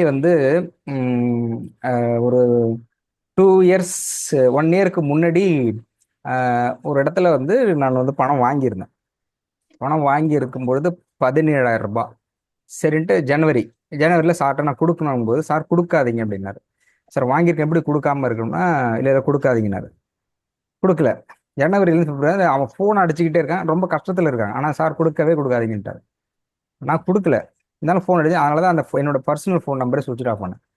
ஏன்னா கொடுக்காதீங்கன்னு சொன்னார். ஆனால் ரீசன் சொல்ல, இது நீங்கள் கொடுத்தீங்கன்னா வேற இஷ்யூ வரும் அப்படின்னாரு. என்னடா அது கொடுக்காம இருக்கேன், பணம் வாங்கின பணத்தை எப்படி கொடுக்காம இருக்க முடியும் அப்படின்னா ரீசன் எதுவுமே சொல்லலை. பட்டு நேத்திக்கு முடிச்சுட்டு போகும்போது ஸ்டேஷனில் சொல்கிறாரு, அந்த பணத்தை நீ கொடுங்க அப்படின்னாரு. ஏன் கொடுக்க வேணான்னு சொன்னீங்க, அப்புறம் ஏன் கொடுக்கணும்னு சொன்னீங்க அப்படிங்கும்போது அப்போ அவர் சொன்னது, அவரு நீங்கள் கொடுக்க வேண்டிய பணத்தால் சஃபர் ஆக வேண்டும், வெயிட்டிங் ஃபார் தட், சஃபர் ஆக வேண்டிய சூழல் இருக்குது. இது கொடுத்தீங்கன்னா அவர் அடுத்து அந்த 17 பெருசு ஒன்று கட்ட போகிறதில்ல, அவருக்கு கொஞ்சம் ஆறுதலாக இருக்கும். அடுத்த கட்டத்துக்கு போகும்போது நீ கொடுக்கக்கூடாது, இது இறை. இப்போ கொடுக்கலாங்கும்போது நான் எப்படி கொடுக்கலாங்கும்போது நான் சில சேரிட்டி மற்ற இதெல்லாம் பண்ணேன். நான் இன்னொரு இதில் நிறைய சர்வீஸ் ஒன்று பண்ணிட்டு இருந்தேன், பெரிய சர்வீஸ். அந்த சர்வீஸுக்கு பல லட்சம் போகும். அந்த சர்வீஸ் பண்ணும்போது அது பணமாக வரல, அதுக்கு பதில் இப்படி வருது. இது நீங்கள் கொடுக்கும்போது அவரோடதும் கிளென்சிங் ஆகும், அவருக்கு தேவையானதை பிடிப்பீங்க, உங்களுக்கு அது பாசிட்டிவ் எனர்ஜியாக வரும். அப்படின்னா நேற்றுக்கு தான் அந்த பணத்தை கொடுத்தேன். நேற்றுக்கு தான் பர்சனல் ஃபோனையும் நான் ஆன் பண்ணேன். மேக்ஸிமம் சுவிட்ச் ஆஃப் இருந்ததுக்கு ரீசன் அவருக்கு நான் பணம் கொடுக்காதீங்கன்னு வெரி கிளியராக சொல்லிட்டார். ஒருவேளை கொடுத்தா நம்ம வாங்கின பணத்தை கொடுத்தா என்ன நடக்கும் அப்படின்னப்போ சொன்னார், நீங்கள் பணம் கொடுத்தால், அப்போ சொன்னார் இந்த விஷயம் இது கொடுக்கறது, வாங்கின பணத்தை கொடுக்கறது தான் தர்மம், அதுதான் நியாயம். ஆனால் இந்த இடத்துட்ட நீங்கள் பண்ணும்பொழுது இது உங்களுக்கு ரியாக்ஷன்ஸ் இப்படிலாம் வரும் அப்படின்னு லிஸ்ட் அவுட் போடும்போது என்னால் அவருக்கு பதில் சொல்ல முடியல. அப்போ தான் சுவிட்ச் ஆஃப் பண்ணேன். என் லைஃப்பில் என்னோட ஃபோனை சுவிட்ச் ஆஃபே ஆகாது, பர்சனல் ஃபோன் சுவிட்ச் ஆஃபே ஆனதே கிடையாது. அவர் ஃபோனுக்காக மட்டுமே சுவிட்ச் ஆஃப் பண்ணேன். அதுக்கப்புறம் நேற்று பணம் கொடுத்தேன். இப்போ இந்த இடத்துட்ட நான் சொல்ல வர்றது, நீங்கள் சில சொன்னேன், இப்போ இலவசமாக கொடுக்கறது அப்படிங்கிறது வாங்கினா, இப்போ 1000 ரூபாய் கொடுக்குறாங்க இலவசம்னா, அந்த 1000 ரூபாய்க்கு வட்டி முதலமாக எடுக்கப்படும். தர்மம் என்பது இலவசம் என்று எடுத்துக்கொண்டாலும் கூட அது இலவசம் அல்ல. அதிலிருந்து ஒரு பாசிட்டிவ் எனர்ஜி நமக்கு கிடைக்கும். நமக்கு நடக்காத ஒரு பிரச்சனைக்கு அது வழிகாட்டும், அதிலிருந்து எனர்ஜி வரும். அது இலவசம் இல்லை. Okay, can you understand? என்னால இப்ப நீங்க கேட்டதை கொடுக்க முடியாதனால சுவிட்ச் ஆஃப் பண்ணீங்க, கேட்காமயே வாங்குறாங்களா சார்? இப்ப நீங்க கேட்டதை கொடுக்க முடியாதனால சுவிட்ச் ஆஃப் பண்ணீங்க, ஐயா வழிகாட்டுறதுனால. யார்ட்டையும் நான் கேட்கவும் இல்லை, ஒண்ணும் இல்லை, வாங்கவும் இல்லை. பட் ஆனா எங்கிட்ட ரெகுலரா ஃபோன் பண்ணி வாங்கிட்டு தான் இருக்காங்க. அது எந்த வகையில? ஏற்கனவே இந்த கேள்வி கேட்டிருக்கீங்க. சிலர் பணம் கேட்டுக்கிட்டு இருக்காங்க அப்படின்னு சொல்லிருக்கீங்க, கொடுக்கலாமா வேணாமா, ஆனா வாலண்டியரா நீங்க கொடுத்துக்கிட்டு இருக்கீங்க, கொடுங்க அப்படின்னு கேட்டுக்கிட்டு இருக்காங்கன்னு சொல்றீங்க இல்லையா? Right, okay. அதுதான் ஒரு தொகை வருதுன்னா வர்றதுக்கு பிஃபோராவே கால் பண்ணிடுவாங்க. கால் வந்துட்டே கண்டிஷன் வந்துட்டே இருக்கும். என் கைக்கு வர தொகை போய் சேர வரைக்கும் கால் வந்துட்டே இருக்கும், நிக்கவே நிக்காது. அந்த தொகை கைக்கு வந்து போனாதான் என் கால் ஆஃப் ஆகும். கரெக்ட். எப்படின்னாக்கா இது கரெக்ட். இதுல என்னோடதுன்னா எனக்கு இப்போ கேப்டன் சேனல்ல ஒர்க் பண்ணிட்டு இருந்தேன். அடுத்தடுத்து போகும்போது ஒரு கட்டத்துல எதுவுமே இல்லாம வேற கட்டது என்ன பண்றது அப்படி எதுக்காக போக முடியும். பட் பிளண்டா நிற்கும் பொழுது அப்ப சொன்னாரு, ஏன் உங்களுக்கு இந்த இடத்துக்கு வருதுன்னா, இப்போ நான் அப்பாவோட பேர்ல ட்ரஸ்ட் நடத்திட்டு இருக்கேன். ட்ரஸ்ட் நடத்திட்டு இருக்கும்போது அதுல ஃபர்ஸ்ட் ப்ரியாரிட்டி எஜுகேஷன் கொடுத்தேன். ஸோ எனக்கு காலேஜ் ஸ்கூல்ஸ்லாம் இருக்கக்கூடிய சேர்மன்ஸ் தெரியுங்கிறதுனால அவங்ககிட்ட ஃப்ரீ சீட்ஸ் கொடுத்துட்டு இருந்தேன். அதே மாதிரி கம்பெனிஸோட எம்டி அதில் ஹெச்ஆர்லாம் நல்லா பழக்கம். ஏன்னா மேக்ஸிமம் லைவ் இன்டர்வியூவில் அவங்களை இன்டர்வியூ எடுக்கிறதுனால பழக்கம். அப்போ அவங்கள பயன்படுத்தி வேலை இல்லாதவங்களுக்கு வேலை ஆயிரக்கணக்கானவர்களுக்கு ஸ்கூலில் அட்மிஷன் போட்டிருக்கேன், வேலையும் வாங்கி கொடுத்துருக்கேன். அப்போ அவர் சொன்னார், உங்களோட வேலை அது இல்லை. அப்போ ஒருத்தனுக்கு வந்து இந்த மாதிரி இருக்கணும்னா அவன் பாதிக்கிற பொழுது இந்த வேலை செய்யறது இன்னொருத்தர், அப்போ நீங்களே வாலண்டியரியா போய் பண்ணும்பொழுது உங்களுக்கு அந்த ஸ்ட்ரகிள் வரும் அப்படின்னு சொன்னார். இந்த கர்மா வந்து இந்த இடத்துல புரிஞ்சுக்கிறது ரொம்ப கஷ்டம்தான். நல்லது தானே செய்கிறோம் அப்படிங்கிறது கஷ்டம். அதுக்கப்புறம் சொல்லும்போது தான் அப்புறம் நான் பண்ணிக்கிட்டு இருக்கேன். பட் அவர் மீறினாலும் ஒன்று ரெண்டு முந்தி வந்து ஃபுல்லாக டெய்லி இந்த டெய்லினா மேக்ஸிமம் இந்த ஸ்கூல் ஓப்பனிங் டேஸ் எல்லாம் பார்த்தீங்கன்னா மே ஜூன்ல எல்லாமே அட்மிஷன் நிறைய போகும். நானே போடுவேன், மேக்ஸிமம் போடுவேன். ப்ரீ சீட்ஸ் கண்டிப்பாக வாங்கி கொடுப்பேன். அது மாதிரி வேலைன்னு கேட்டால் மேக்ஸிமம் வாங்கி கொடுத்துருவேன். இப்போ வந்து நானாக வாலண்டியராக பண்ணுறதில்ல. அப்போ ட்ரஸ்ட் மூலயமா எல்லாத்தையும் கேட்டு வாங்கினேன். இப்போ தேவைப்படுகிறவர்களுக்கு மட்டும் பண்ணேன். அப்போ தர்மம் என்பது யாருக்கு எப்படி செய்ய வேண்டும்ங்கிறதுல கர்ம நீதிங்கிறது ஒன்று இருக்கு. அதை சரியாக பயன்படுத்தி செய்கின்ற பொழுது மட்டும்தான் பாசிட்டிவ் எனர்ஜி வரும். இல்லைனாலும் நல்லது செய்யறதுங்கிறது என்னை பொறுத்தவரைக்கும் என்னோட தனிப்பட்ட விருப்பம். நல்லது செய்கின்ற பொழுது, தர்மம் செய்கின்ற பொழுது அது பெரிய நெகட்டிவ் எனர்ஜியா இருக்காது. ஒன்று ரெண்டு கொஞ்சம் இருக்கலாம். தர்மமும் நல்லதும் செய்கின்ற பொழுது அது பெரிய அளவில் பாதிப்பா இருக்காது, கொஞ்சம் பேரபிளா தான் இருக்கும்னு நினைக்கிறேன். இப்ப நீங்க கேட்டீங்க சேரிட்டி வந்து அவங்க கேட்டுக்கிட்டே இருக்காங்க கொடுக்கலாமா அப்படின்னு. சார் உங்களுக்கு சொன்னது வந்து இப்போதைக்கு வேண்டாம் அப்படின்னு சொல்லியிருக்கிறார். இப்போதைக்கு நீங்க கொடுக்க வேண்டாம்னு இருக்காரு. அது யாருக்கு கொடுக்கணுங்கிறத உங்கள்கிட்ட நான் கேட்டு வேணா சொல்றேன், அவங்களுக்கு நீங்க கொடுங்க. ஓகேவா? Okay right. இப்ப தர்மத்தை வந்து இவ்வளவு சப்ஜெக்ட் பெரிய சப்ஜெக்ட் தான், இதனால கிளியாதுன்னு தெரியுது. இது ரொம்ப கம்ப்ளீட்டுங்க. இது எனக்கே வந்து இன்னும் ஏன்னா எனக்கு புரிஞ்ச முடியல. நாம அவரு இல்ல, நீ சிவபெருமானே சொல்றாரு, எனக்கு புரியல. சிவபெருமானே சொல்றேன், எனக்கு புரியல. அதை சொன்னேன் இல்லையா, காகபுசன்ட்டு அந்த அளவுக்கு கூப்பிடியா, இது என்னையா பண்ணணும், இதுக்கு என்ன அப்படி அப்புறம் அவரு தான் கைடன்ஸ் கொடுக்குறாரு. அது வந்து இது அவ்வளவு ஈஸியான சப்ஜெக்ட். நல்லது செய்யறது நல்லது தானே அப்படிங்கிறதா இருக்கும். ஆனால் நல்லதுல சில நெகட்டிவ். ஆனால் நான் காமனாக ஒரு நமக்குன்னு ஒரு ஃபாலோ அப்ல இருக்கும் இல்லையா, நான் அப்படி வச்சுக்கிறது தர்மம் செய்கிறதோ நல்லது செய்கிறதோ நல்லது தான் அப்படிங்கிறது என்னுடைய கான்செப்டாக நான் எடுத்துப்பேன். அது பேரபிளாக தான் இருக்கும் அப்படிங்கிறதுனால அதில் ரொம்ப பெருசாக நான் திங்க் பண்ணிக்கிறது இல்லை, என்னுடைய தனிப்பட்ட ஃபாலோ அப். ஓகே. எதனாலும் இந்த ஆதரவற்றோ இல்லைன்னா இருப்பாங்க. அந்த ஆதரவு அற்றோ இல்லைன்னா கிடையாது, ஆதரவு ஏற்போர் இல்லைன்னு தான் இருக்கும். சொல்லப்போனா நம்மள கொடுத்தாலும் வாங்குறதுக்கு இருந்தாதான் வாங்குவாங்க. நம்ம ஆயத்தை கொடுக்கலாம், பட் அக்செப்ட் பண்ணாதான் முடியும். தர்மம் சொல்றோம், கொடுக்குறோம், பட் வாங்கினா தான் உண்டு, வாங்கினா ஆதரவு ஏற்றா தான் உண்டு. அதான் நிகழ்வு, உண்மைதான். கரெக்ட். இது நானே டாக்டர்கிட்ட கேட்டேன். இப்போ நம்ம தர்மம் செய்யறதுல நீங்க வந்து யாரை பார்த்து கொடுக்கணுங்கிறீங்க. தர்மம் செய்யறோம், தானம் செஞ்சோன்னா யாரு கொடுப்பாங்க? நம்மளை விட ஏழ்மை நிலையில வறுமை நிலையில கஷ்டப்படுறவங்க தான் நம்மகிட்ட வாங்குவாங்க. அப்போ யாரு கஷ்டப்படுறாங்களோ, ஏழ்மையா இருக்கிறாங்களோ, வறுமையில இருக்கிறாங்களோ, அவங்க அந்த மாதிரி நிலைமையில இருக்கிறதுக்கு காரணம் அவங்களுடைய நெகட்டிவ் கர்மா. இப்போ நெகட்டிவ் கர்மா ஜாஸ்தி இல்லை ஒருத்தருக்கு நம்ம கொடுக்குறோம்னா நெகட்டிவ் கர்மா வருது அப்படின்னு சொன்னாக்க நம்ம யாருக்குமே எதுவுமே கொடுக்கவே முடியாது.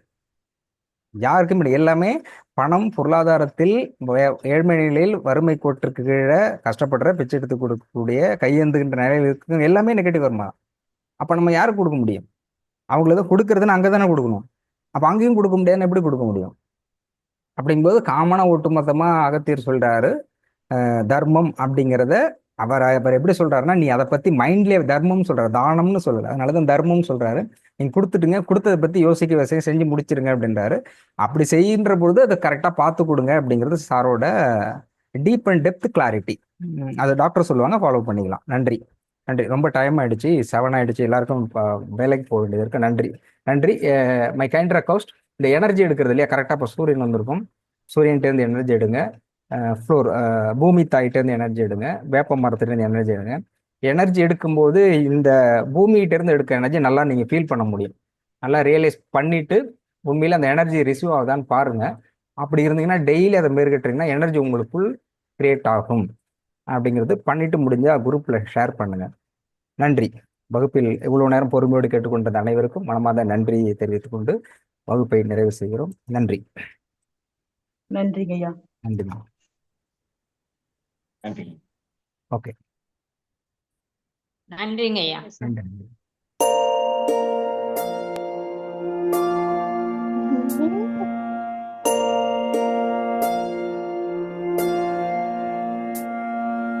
கருவாக்கி உருவாக்கி எனையாண்டு காத்தருளும் இறைவா நன்றி.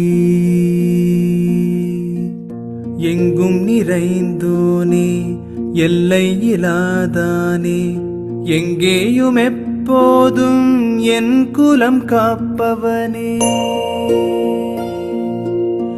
நெஞ்சம் துணிய துணையாய் வருவாய் நேர்மறை உணர்வுகள் பெருகிடச் செய்வாய் உடலில் உறுதியை பெரிதாய் தருவாய் உனை உணரும் அறிவை என்னுள்ளருள்வாய் சுற்றமனைத்தும் காப்பவனே செய்தொழிலில் ஏற்றம் தருபவனே எடுத்த செயலில் வெற்றி கொடு என் ஆற்றல் பெருகிட அருளை கொடு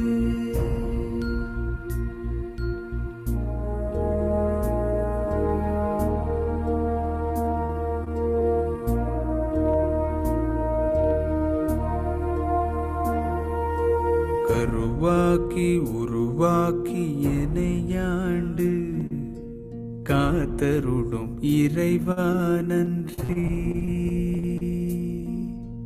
வல்லமை தந்து நீ வளர்ச்சி கொடு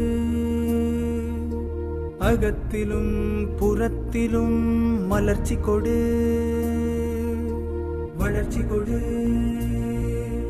வளர்ச்சி கொடு வளர்ச்சி கொடு மலர்ச்சி கொடு.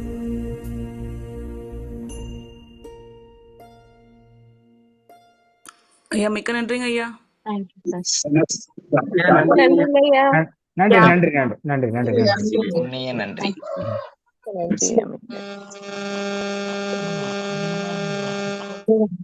நன்றி அனைவருக்கும் நன்றி. தவறுகள் இருப்பேன் மன்னிக்கவும். நன்றி நன்றி ஐயா. நன்றி அம்மா. அழகா